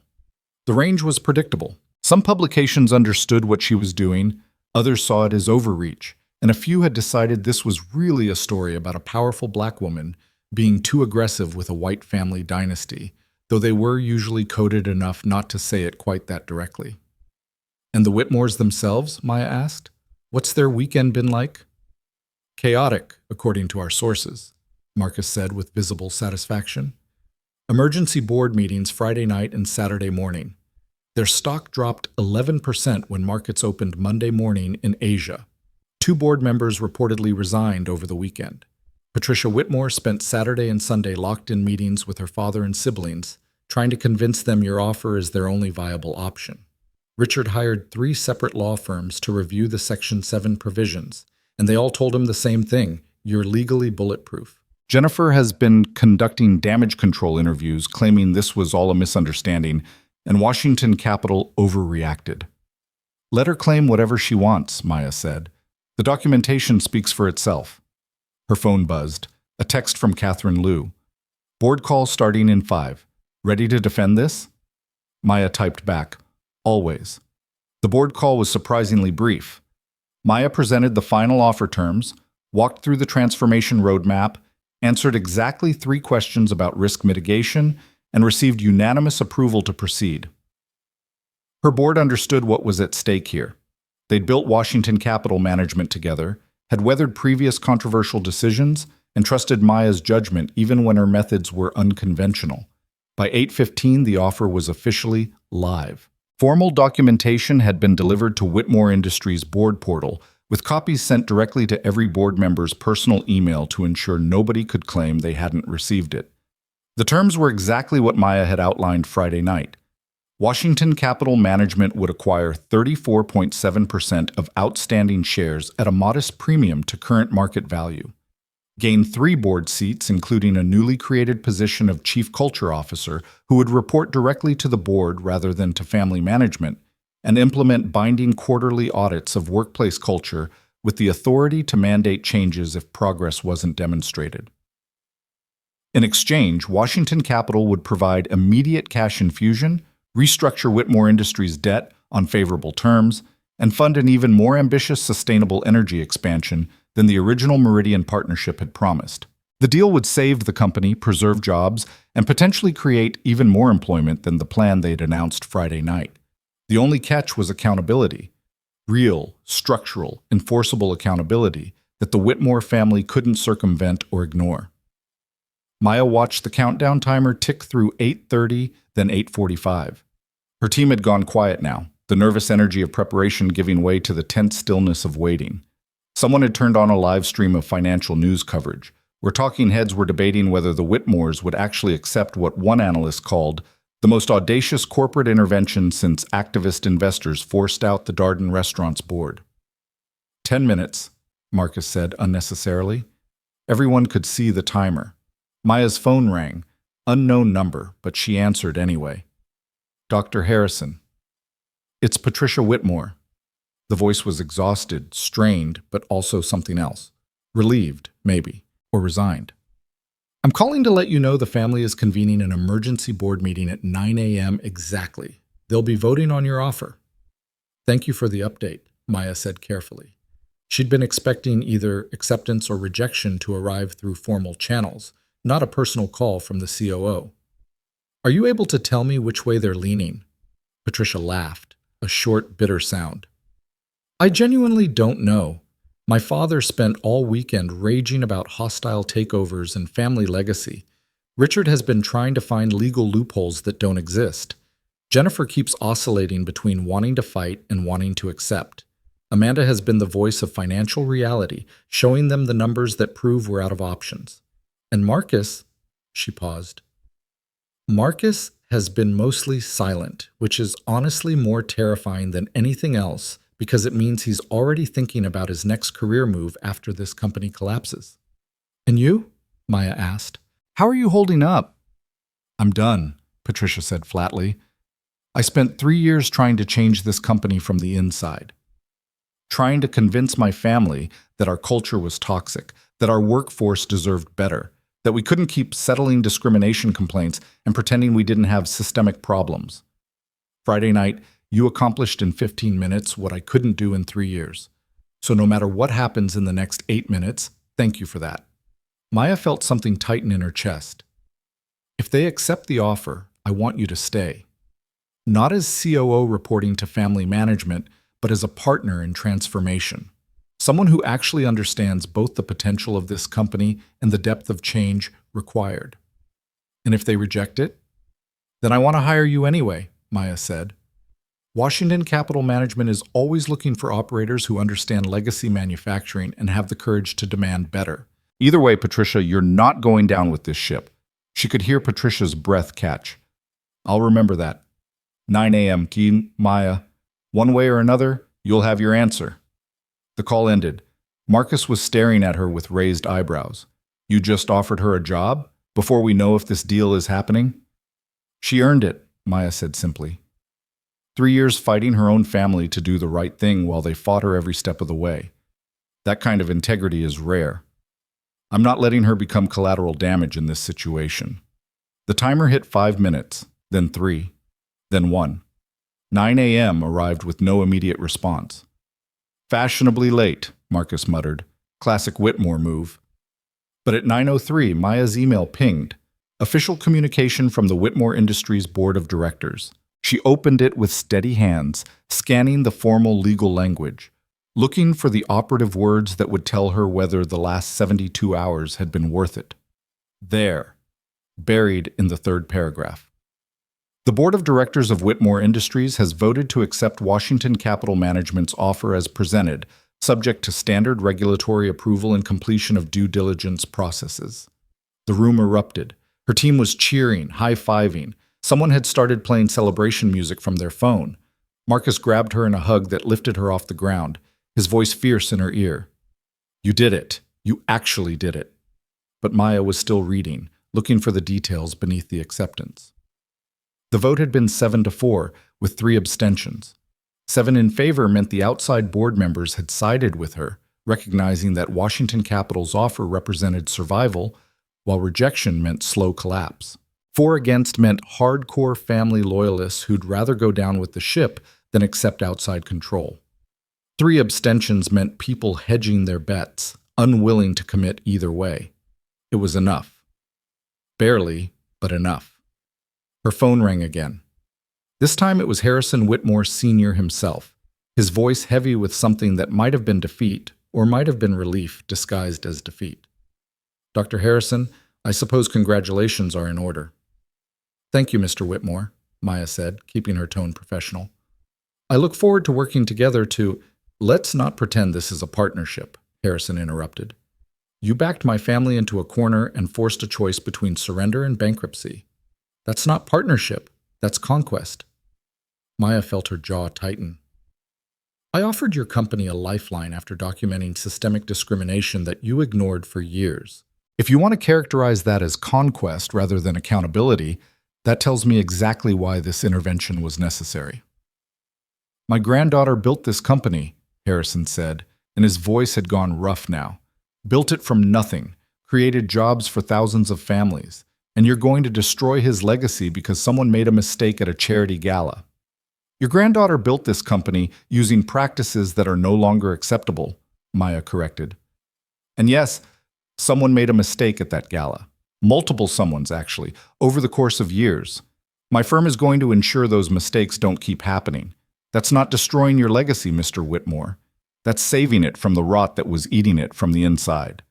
She could hear him breathing on the other end of the line, could almost feel the effort it was taking him not to say something he couldn't take back. "There will be conditions," he finally said. "My family will not be humiliated further.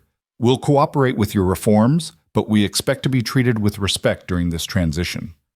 "Respect is earned through actions, not demanded through position," Maya said.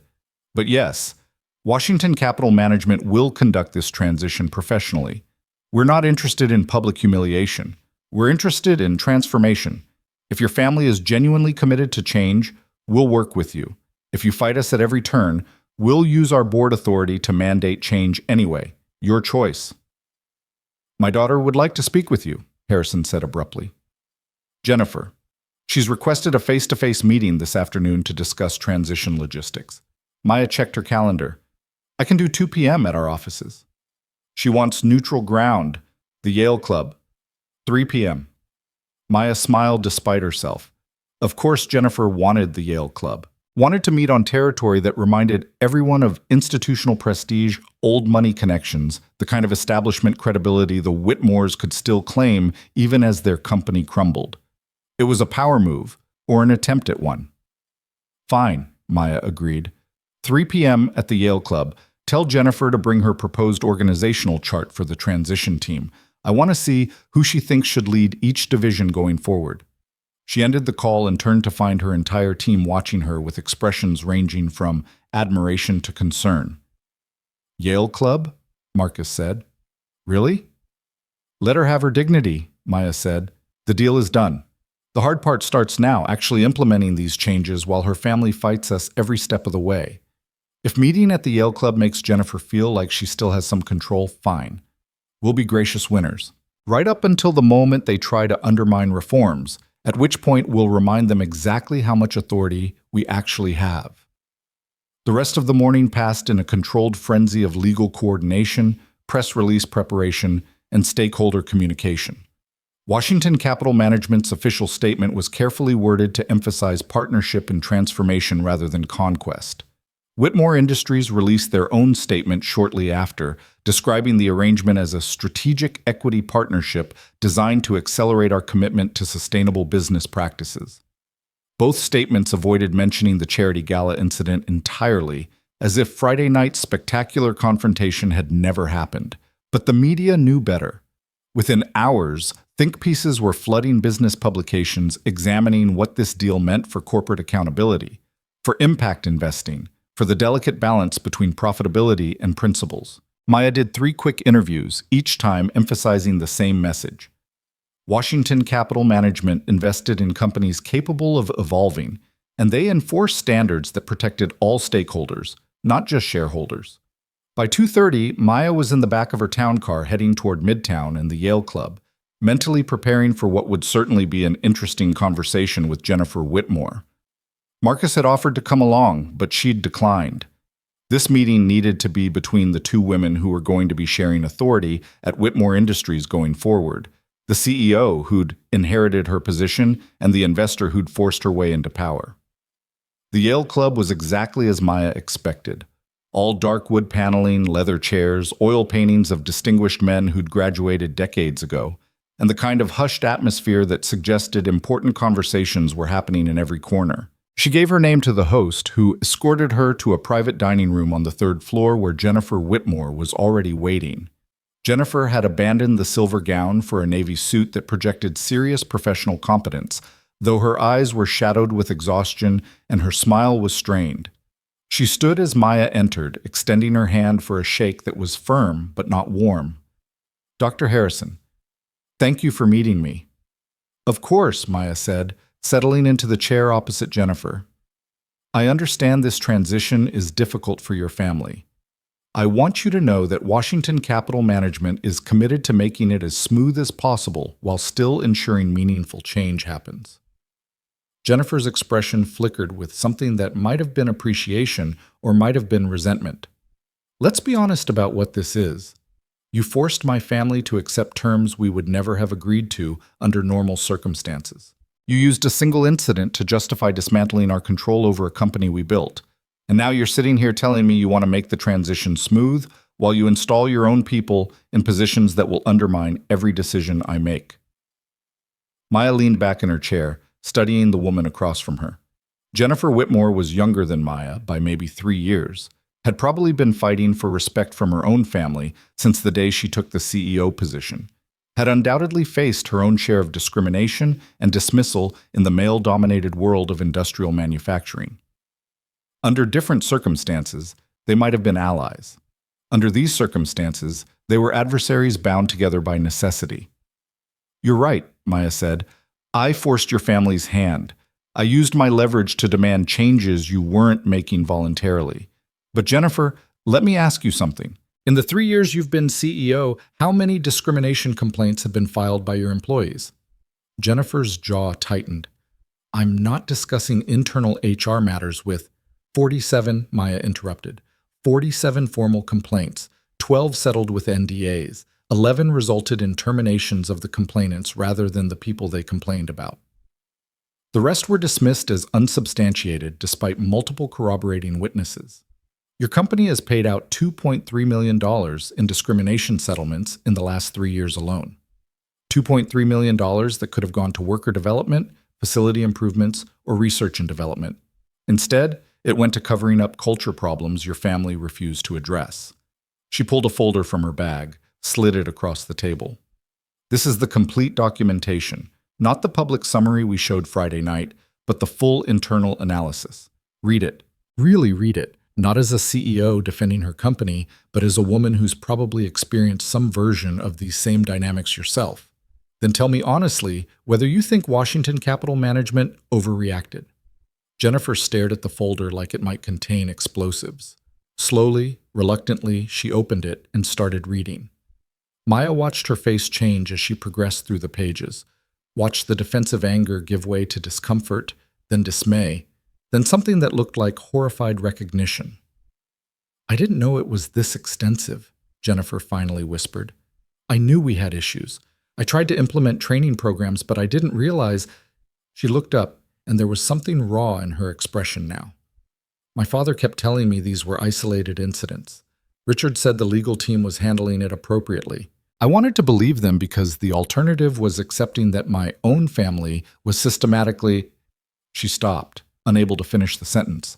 Maya felt some of her anger soften. "You're not entirely to blame. You inherited a toxic culture built over decades. But Jennifer, you also had 3 years to change it. And you didn't. Not really. You implemented surface-level reforms while the fundamental problems continued, and that's why Washington Capital Management is here now. Not to destroy your company, but to force the deep changes that should have happened years ago."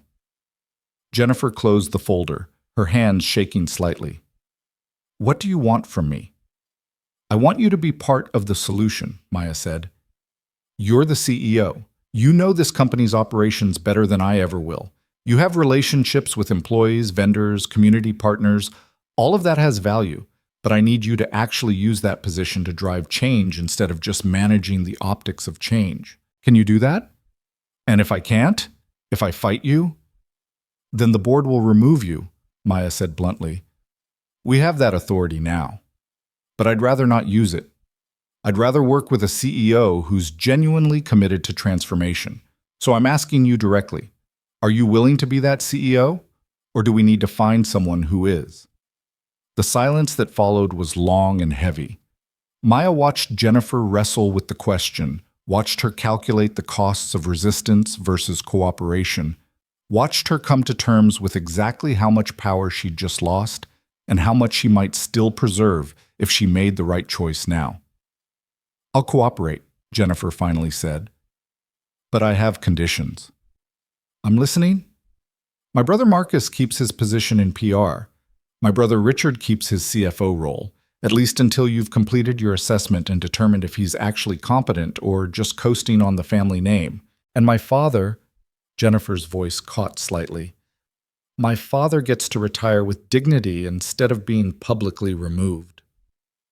Maya considered this.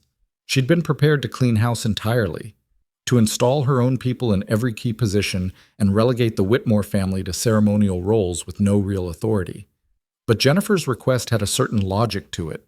Keeping some family members in place would ease the transition, prevent the kind of scorched earth resistance that could sabotage reforms even when they were legally mandated.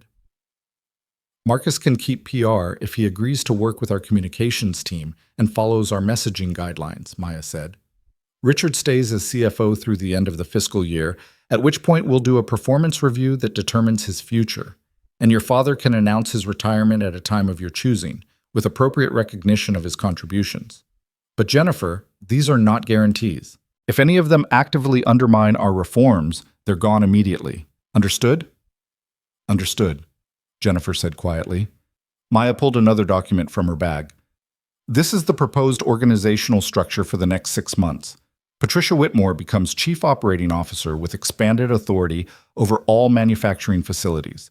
We're bringing in Sandra Okonkwo as Chief Culture Officer. She's successfully transformed 3 other legacy manufacturing companies and has a track record of actually changing workplace dynamics, rather than just implementing training programs that nobody takes seriously. And I'll be taking one of the board seats personally, along with 2 other Washington Capital management representatives, which gives us collective authority to mandate changes when necessary. Jennifer reviewed the document with a lawyer's attention to detail, her expression becoming more pained with each section. This was what defeat looked like when you were forced to accept it with grace, Maya realized. Not dramatic or explosive, just the slow recognition that the world you'd known was ending and a new one was beginning, whether you were ready or not. When do the changes take effect? Jennifer asked. Immediately, Maya said. Sandra starts next Monday. Patricia's promotion is announced tomorrow. The board composition changes as soon as regulatory approval comes through, which should be within 2 weeks. We're moving fast, Jennifer, because your company doesn't have time for a slow transition. The market is watching. Your employees are watching. Your competitors are watching. Everyone needs to see that this isn't just a financial restructuring. It's a fundamental transformation. Jennifer set down the document and met Maya's eyes directly. I need to know something. Friday night, when you walked into that gala, did you already know this was how it would end? Was the whole thing planned? Maya considered the question carefully. I knew there was a strong possibility your family would reveal exactly who they were given the opportunity. I knew that if they did, I'd have the documentation and leverage to force change. But I didn't plan the specific incident. I didn't coordinate with your cousin to have myself escorted toward the service elevator. That was entirely her choice, made in about 30 seconds based on assumptions she didn't even realize she was making. I just gave her the opportunity to make that choice publicly instead of privately. You set a trap, Jennifer said flatly. I created circumstances where your family's actual values would be revealed instead of hidden behind PR messaging, Maya corrected. There's a difference. Is there? Jennifer's voice had gone hard again. You walked into our event knowing you'd find evidence of discrimination. You waited for someone to confirm your expectations. Then you used that confirmation to justify taking over our company. That's not accountability, Dr. Harrison. That's entrapment. Maya felt her own voice cool in response. I walked into your event after months of documenting systemic discrimination that your family ignored. After watching you settle complaint after complaint without addressing root causes. After giving Patricia every opportunity to convince you internally that changes were necessary. I didn't entrap your family, Jennifer. I just stopped letting you hide. They stared at each other across the table, and Maya saw the exact moment when Jennifer understood that this argument wasn't going to change anything. The deal was done. The power had shifted. No amount of moral indignation would reverse what had already happened. Fine, Jennifer said. We'll do this your way. We'll implement your changes, work with your people, follow your guidelines. But don't expect me to pretend this is anything other than a hostile takeover dressed up in the language of social justice. I don't expect you to pretend anything, Maya said. I expect you to do your job. Lead your company through this transition. Support the reforms we're implementing. Treat your employees with the respect they deserve.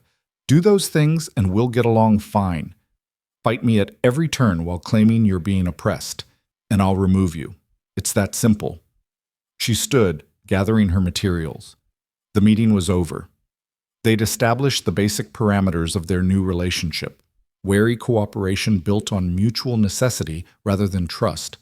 It wasn't ideal, but it would work well enough to start the transformation process. One more thing, Maya said at the door. The charity gala Friday night? Your foundation raised almost $2 million for educational programs. That work continues. Washington Capital Management is donating an additional $500,000 specifically for STEM education in communities surrounding your manufacturing facilities. We believe in the mission your family was supposedly celebrating. We just insist that you actually live up to it in how you run your company. She left Jennifer sitting in the private dining room, surrounded by the Yale Club's old-world elegance, wrestling with a future that looked nothing like the legacy she'd been raised to expect. The ride back to her office felt longer than it should have, time stretching in the strange way it did when major life events compressed into small moments. Maya stared out at the Manhattan streets, at the thousands of people moving through their own dramas and victories and defeats, and allowed herself to fully acknowledge what she'd just accomplished. She'd forced one of the region's largest manufacturing companies to accept accountability. She'd secured equity and authority to mandate real cultural change. She'd sent a message to every other company that wanted Washington Capital's investment about exactly what standards they'd need to meet. And she'd done it all by refusing to accept that discrimination was just the cost of doing business in spaces built by and for people who looked different than her. Her phone buzzed with a text from Patricia Whitmore. "Thank you for everything. I'll earn the trust you just placed in me." Maya smiled and typed back, "I know you will. Welcome to the team." Outside her window, the city gleamed in the late afternoon light, full of possibility and challenge and the constant work of making tomorrow better than today. The hard part was just beginning. The transformation began on Tuesday morning at 7 a.m., when Sandra Okonkwo walked through the doors of Whitmore Industries headquarters in Newark, carrying a leather portfolio and the kind of quiet confidence that came from having done this exact work 3 times before at companies that thought they were too established to change. Maya had chosen Sandra specifically because she didn't believe in gentle transitions or gradual reforms. She believed in immediate, visible action that sent unmistakable signals about what was acceptable and what wasn't. Within her first hour at Whitmore Industries, Sandra had reviewed the employee handbook, identified 14 policies that violated basic employment law standards, and scheduled mandatory all-staff meetings at every facility for Friday morning. "We're moving too fast," Richard Whitmore complained during the Wednesday afternoon transition meeting, his face flushed with frustration. "You can't just come in and start dismantling procedures we've had in place for decades without understanding why they exist." Sandra looked at him with the patient expression of someone who'd heard this argument countless times. "Mr. Whitmore, I've read your procedures. I understand exactly why they exist. They exist to protect management from accountability while giving employees no meaningful recourse when they experience discrimination. That's not legal compliance. That's liability waiting to happen. So yes, I absolutely can dismantle them, and I'm doing it immediately rather than gradually because every day we wait is another day someone experiences harassment or discrimination that we could have prevented." Maya watched Richard's jaw clench, watched him glance at his sister Jennifer for support that didn't come. Jennifer had apparently decided that fighting every change wasn't worth the energy, at least not in meetings where Maya and Sandra outnumbered the family members present. "The board supports Sandra's timeline," Maya said calmly. "We've reviewed the proposed changes, and they're both necessary and legally defensible. If you have specific concerns about operational disruption, we can discuss mitigation strategies. But the policy changes themselves are not negotiable." Patricia Whitmore, newly promoted to Chief Operating Officer, spoke up from her position at the table. "Richard, I've been saying for 2 years that our handbook needed updating. Sandra's changes are what I was trying to get the family to approve before Washington Capital got involved. The only difference is now we don't have a choice about implementing them." "That's exactly the problem," Richard shot back. "We don't have a choice. About anything. They come in here with their demands and their timelines and their complete disregard for how this company has operated successfully for 3 generations. "Successfully?" Sandra interrupted, her voice sharp now. "Your revenue is down 32%. Your employee satisfaction scores are in the bottom 10th percentile for your industry. You've settled 47 discrimination complaints in 3 years. That's not success, Mr. Whitmore. That's a company in crisis that's been propped up by family wealth and market position while the foundation rotted from inside." The silence that followed was absolute. Richard looked like he might walk out, but Jennifer caught his arm, held him in place with a grip that suggested she'd had similar urges and resisted them. "We're all on the same team here," Jennifer said, though her voice suggested she was trying to convince herself as much as her brother. "Washington Capital Management is now our largest shareholder. Sandra is our chief culture officer. We need to work together, not fight about every decision." Maya appreciated Jennifer's attempt at diplomacy, even if it was motivated more by pragmatism than genuine buy-in. The first 2 weeks had been exactly as difficult as she'd anticipated.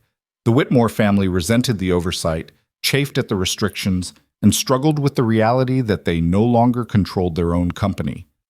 But they were cooperating, mostly, which was all Maya needed right now. Genuine commitment could come later, if it came at all. Right now, compliance was enough. The Friday all-staff meetings were Maya's first real test of whether this transformation could actually work. She attended the Newark facility session personally, arriving early enough to walk through the manufacturing floor and observe the workforce before the official presentation began. The facility was cleaner than she'd expected, but older than the promotional materials suggested. Equipment that looked like it had been cutting edge in 1995. But was now just functional. Safety signage that met legal requirements without exceeding them. A workforce that was notably diverse, Black, Latino, Asian, white workers operating machinery side by side, in ways that suggested the manufacturing floor had always been more integrated than the management suites above it. Several workers noticed Maya's presence, recognized her from the news coverage that had been saturating business media for 2 weeks, and their expressions ranged from curious to hopeful to deeply skeptical. One older Black man operating a metal press caught her eye and gave the smallest nod, like he was saying, "I'm watching what you do, not what you say." Maya nodded back, accepting the challenge implicit in that gaze. The all-staff meeting was held in the facility's largest break room, with about 200 day-shift workers packed into a space designed for maybe half that many. Sandra stood at the front with Patricia beside her, while Maya positioned herself along the side wall where she could observe reactions without dominating the space. "Good morning," Sandra began. "My name is Sandra Okonkwo, and I'm the new Chief Culture Officer at Whitmore Industries. I know that title probably sounds like corporate nonsense to many of you, so let me be clear about what it actually means. My job is to ensure this company treats every employee with dignity and respect, regardless of who you are or what position you hold. My job is to enforce policies that protect you from discrimination and harassment, and my job is to hold management accountable when they fail to meet those standards." A ripple went through the crowd. Several workers exchanged glances that suggested they'd heard similar promises before and watched them evaporate into nothing. "I know you're skeptical," Sandra continued. "You've probably sat through training sessions before where someone from HR talked about respect and inclusion, and then nothing actually changed. You've probably filed complaints that disappeared into bureaucratic processes that protected management instead of you. You've probably watched colleagues get pushed out for speaking up about problems everyone knew existed. So let me tell you what's different now." She clicked a remote, and a presentation appeared on the screen behind her. The first slide showed the Washington Capital Management logo alongside the Whitmore Industries branding. Washington Capital Management now owns 34.7% of this company. That makes them the largest single shareholder. They have board seats and voting authority, and they have made it very clear that their investment is contingent on meaningful cultural transformation, which means, for the first time in this company's history, there are external stakeholders with real power who actually care whether you're treated fairly. Another slide appeared, showing the new organizational structure with Sandra's position reporting directly to the board rather than through the family management chain. "I don't report to Jennifer Whitmore or Richard Whitmore or anyone else in the family," Sandra said. "I report to the board, which now includes Washington Capital representatives. That means I can't be fired for doing my job. I can't be pressured to ignore problems, and I can't be sidelined when I identify issues that make management uncomfortable." A hand went up in the crowd. A Latina woman in her 40s wearing a facility safety vest. "What about the NDAs? I know people who got paid to shut up about harassment. Does this change anything for them?" Sandra's expression hardened. "Yes, we're reviewing every settlement agreement from the last 5 years. Any NDA that was used to silence legitimate complaints rather than protect trade secrets will be challenged. We're bringing in employment lawyers to assess whether those agreements are even legally enforceable given how they were obtained. And we're creating a confidential reporting system that allows anyone who previously filed complaints to come forward again without fear of retaliation. More murmuring. Workers leaning toward each other, whispering, calculating whether this was real or just another version of the same empty promises. "I need you to understand something," Sandra said, and her voice had dropped to something quieter but more intense. "This isn't about being nice. This isn't about diversity training or inclusion workshops or putting up posters that say, 'Everyone matters.' This is about fundamentally changing how power operates in this company, about ensuring that your labor is valued, your dignity is protected, and your voices are actually heard when you raise legitimate concerns. That work is hard. It's going to be uncomfortable.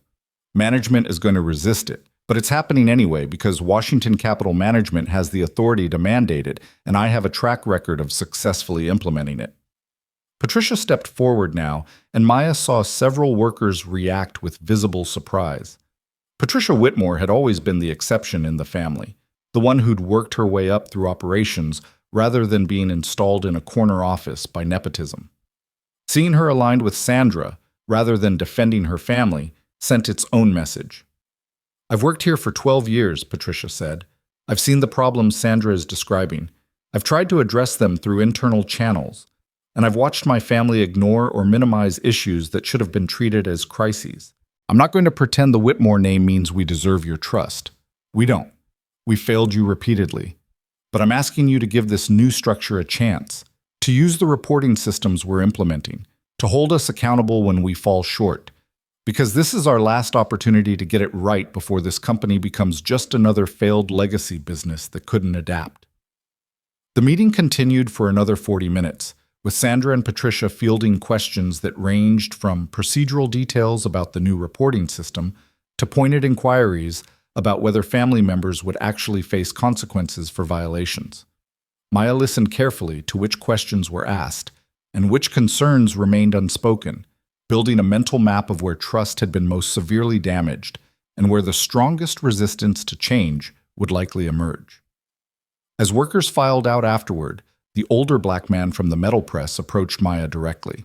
His name tag read James Mitchell, 27 years. "Dr. Harrison," he said without preamble, "I watched what happened at that gala. Saw the clips online. My daughter sent them to me, said I needed to see this. And I'm going to tell you what I told her. One dramatic moment doesn't change 27 years of how things work here." "You're absolutely right," Maya said. "Which is why we're not relying on one dramatic moment.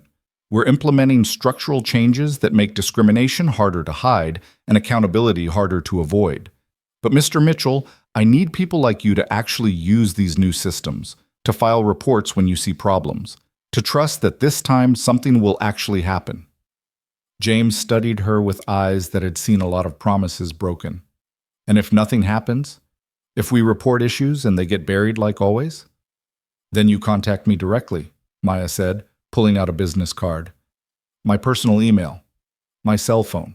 If the new systems fail, if complaints get ignored, if anyone faces retaliation for speaking up, you bypass everything and come straight to me.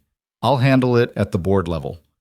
He took the card, turned it over in his calloused hands, then slipped it into his pocket.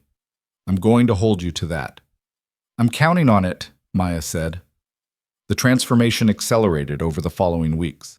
Sandra's culture audits uncovered exactly the patterns Maya had expected. Middle managers who'd learned to document problems in ways that protected them from liability while never actually addressing root causes, HR processes designed to exhaust complainants rather than investigate complaints, and an informal power structure where the Whitmore family's preferences overrode official policies whenever conflict emerged. Each discovery led to immediate action. 3 facility managers were placed on administrative leave pending investigation. 2 HR directors were terminated.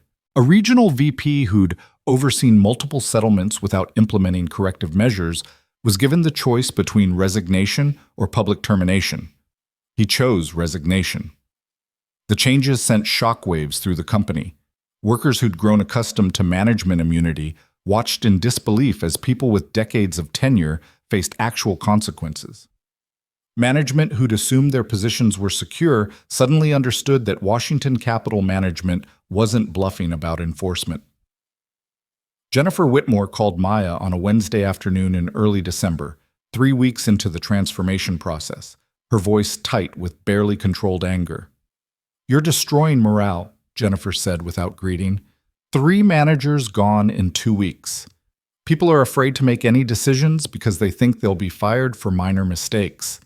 You're creating paralysis, not progress. Maya was in her office reviewing quarterly projections when the call came.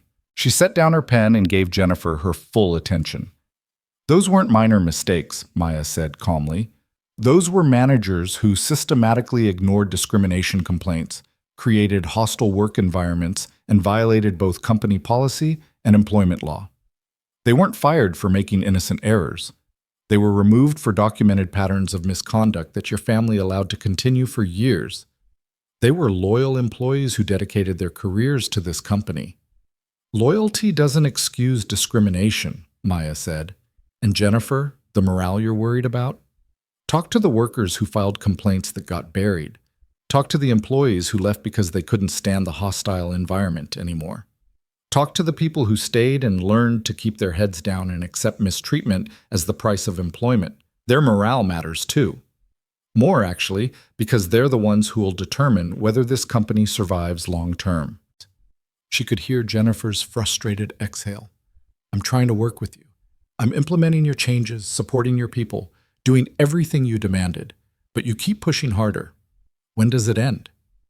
"It ends when we've built a company culture that actually reflects the values your family has been claiming to hold for 3 generations, Maya said. "Right now, we're still excavating the problems that were hidden. Once we've done that, once we've removed the people who are actively causing harm, then we can focus on building something better. But Jennifer, we can't build on a rotten foundation. We have to clear it first." "And what about my family's legacy? Do we get any credit for the thousands of jobs we created, the communities we supported, the decades of economic contribution?" Maya softened her voice slightly. "Yes, you get credit for all of that, but you also have to accept responsibility for the harm that happened alongside the success. Both things are true. Your family built something substantial and also allowed toxic practices to flourish unchecked. Acknowledging the second doesn't erase the first. It just means understanding the complete picture instead of only the parts that make you comfortable." The call ended without resolution, but Maya hadn't expected resolution. She'd expected exactly this: the grinding difficulty of transformation, the resistance from people who'd benefited from the old system, the constant negotiation between pushing hard enough to create real change and not pushing so hard that everything collapsed into chaos. By mid-December, the early returns were starting to come in. Employee satisfaction scores had jumped 11 percentage points after the first culture survey Sandra had conducted. Voluntary resignations had dropped by 43%, and most tellingly, the confidential reporting system had logged 68 new complaints in 3 weeks, not because things had gotten worse, but because workers finally believed someone might actually listen.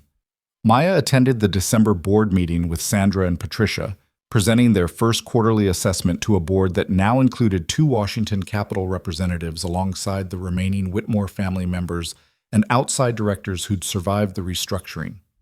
"We've made substantial progress on cultural transformation," Sandra reported, displaying data that showed significant shifts in workplace dynamics across all facilities. "We've removed 12 individuals whose behavior was creating hostile environments. We've implemented new reporting systems that are actually being used. And we've begun the longer-term work of rebuilding trust between management and workforce." "At what cost?" Harrison Whitmore Sr. spoke from his position at the table, his voice heavy with age and frustration. He'd officially retired from operational leadership, but retained his board seat, and Maya suspected he was having trouble accepting how dramatically his company had changed. 12 people gone. 3 facilities operating with interim management. Disruption that's affecting productivity and probably costing us contracts. "Actually, productivity is up," Patricia interjected, pulling up another slide. "By 7% on average across facilities. Turns out workers perform better when they're not operating in hostile environments. Retention is improving, which reduces training costs. And we've signed 2 new contracts this month with clients who specifically cited our cultural transformation as a factor in their decision to work with us. Maya watched Harrison's expression, saw him struggling to reconcile these numbers with his narrative about how the company was being destroyed. The market is responding positively, Maya added. Your stock price has recovered the losses from late November and added another 6%. Credit rating agencies have noted the management changes as a positive indicator.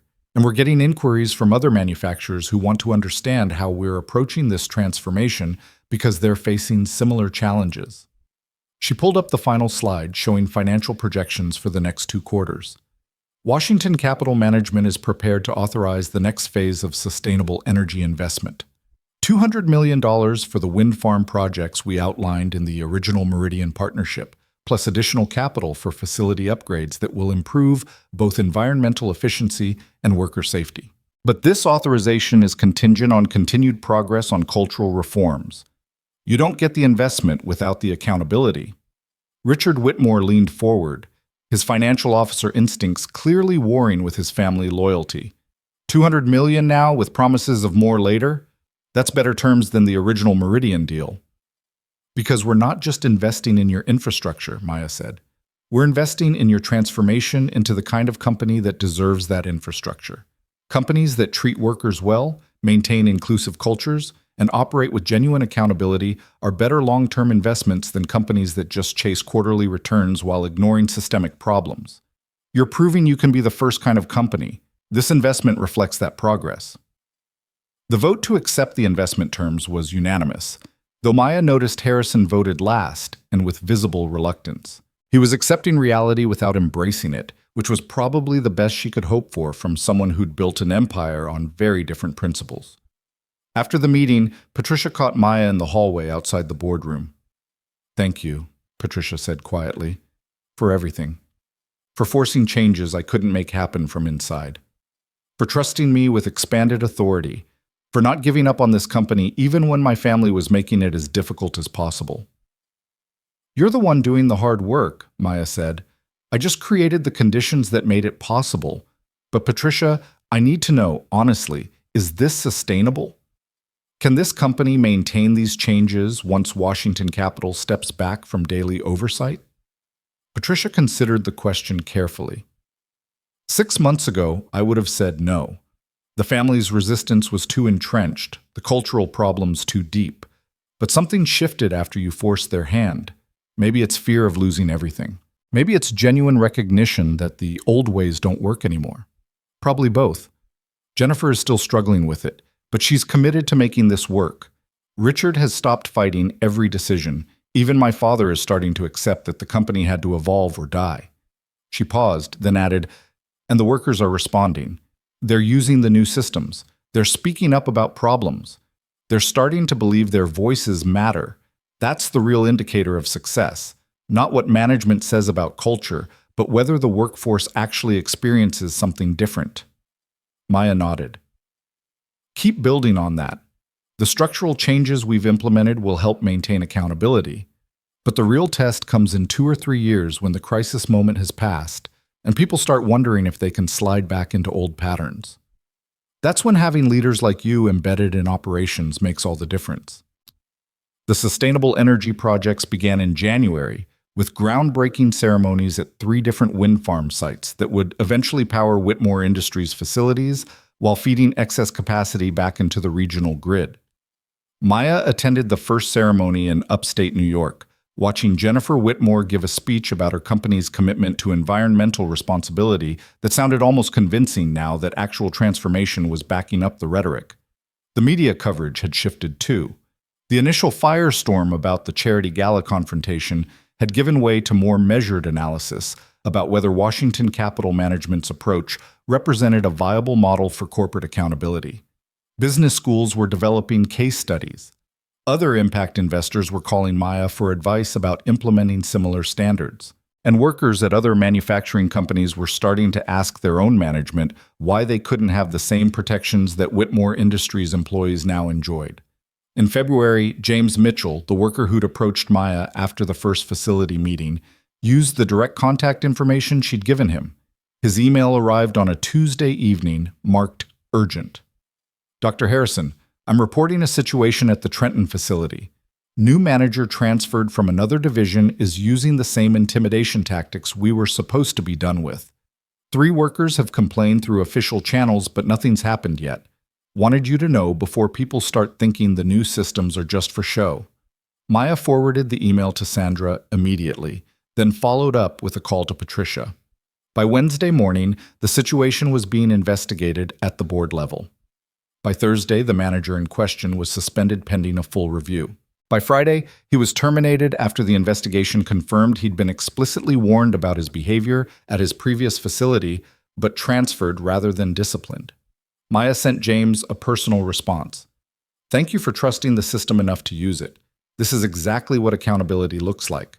Problems identified, investigated, and addressed quickly before they become entrenched. Keep speaking up. His reply came 2 hours later. First time in 27 years, anyone in management actually did something, starting to think this might actually work. That email became Maya's reminder of why the difficult months of transformation had been worth it. Not for the financial returns, though those were materializing nicely.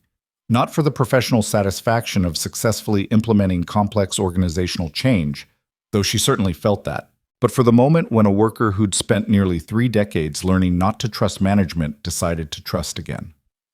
By spring, the transformation had reached a kind of equilibrium.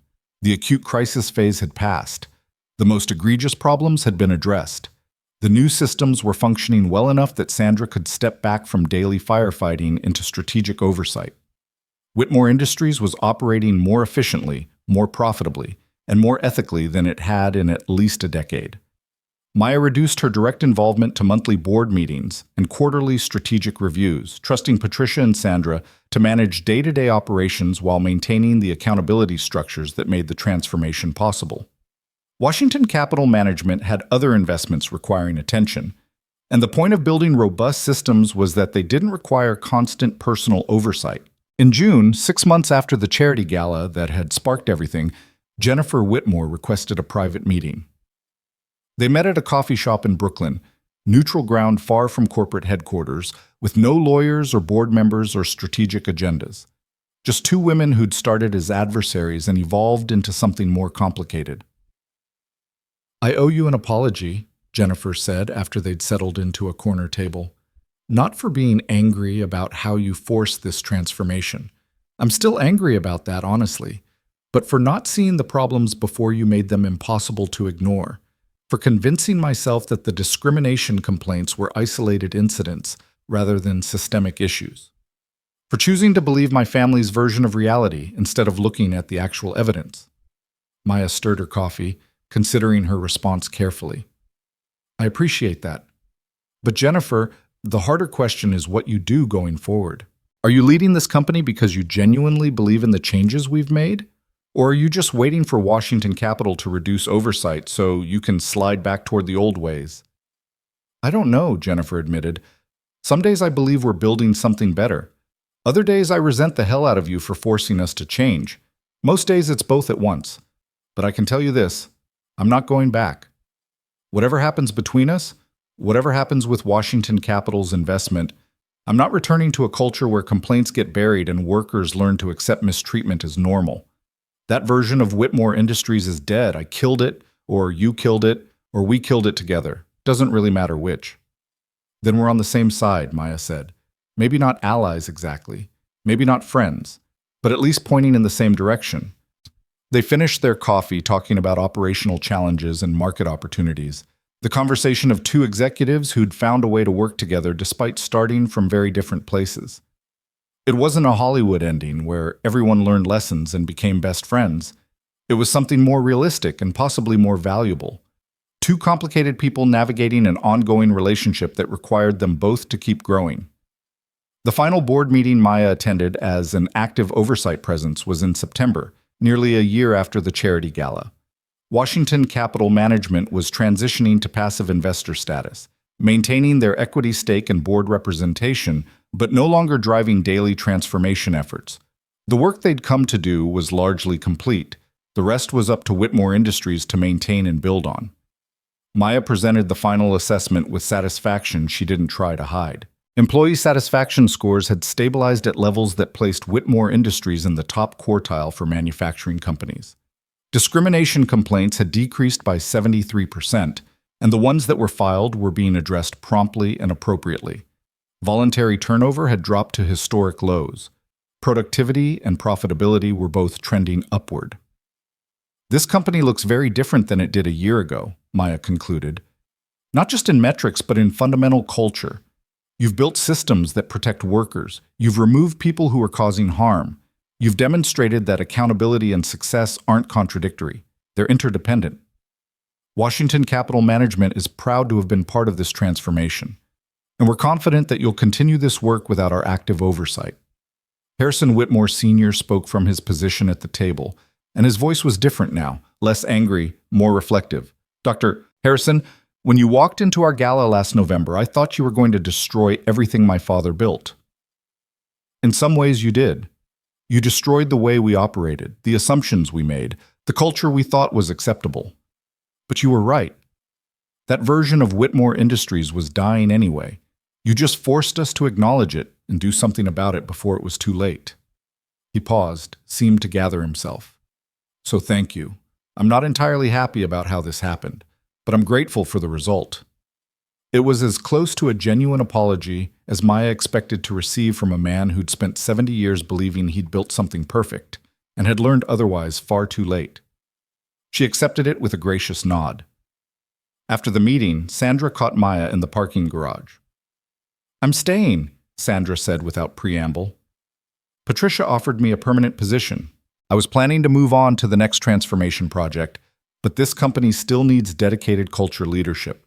And honestly, it's rare to work somewhere that actually wants to keep improving instead of just claiming they've done enough. That's good news, Maya said sincerely. They need you. Not because the crisis continues, but because maintaining transformation is harder than forcing it. You'll keep them honest. And you, Sandra asked, what's next for Washington Capital Management? Another dramatic charity gala confrontation? Maya laughed.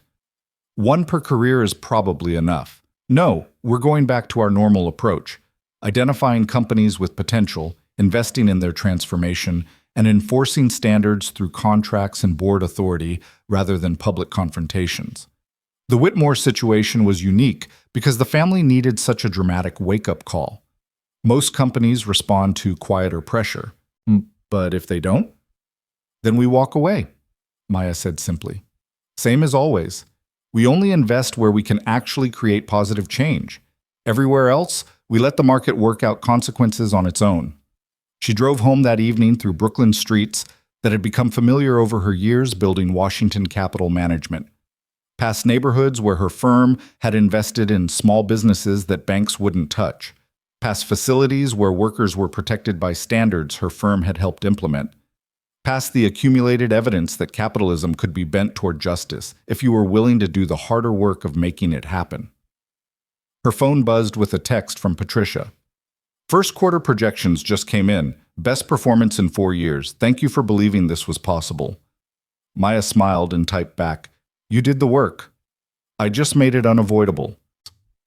That night, she opened her laptop and started reviewing proposals for Washington Capital Management's next investments. Companies that wanted her firm's capital and were willing to meet her firm's standards. Organizations that understood that transformation was possible but required commitment, oversight, and the willingness to acknowledge that success and ethics weren't separate goals. The work continued. It always did. But occasionally, in moments like these, when she could look back at a transformation successfully implemented, at workers protected, at a company saved from its own worst instincts, Maya allowed herself to feel the satisfaction of having used power well.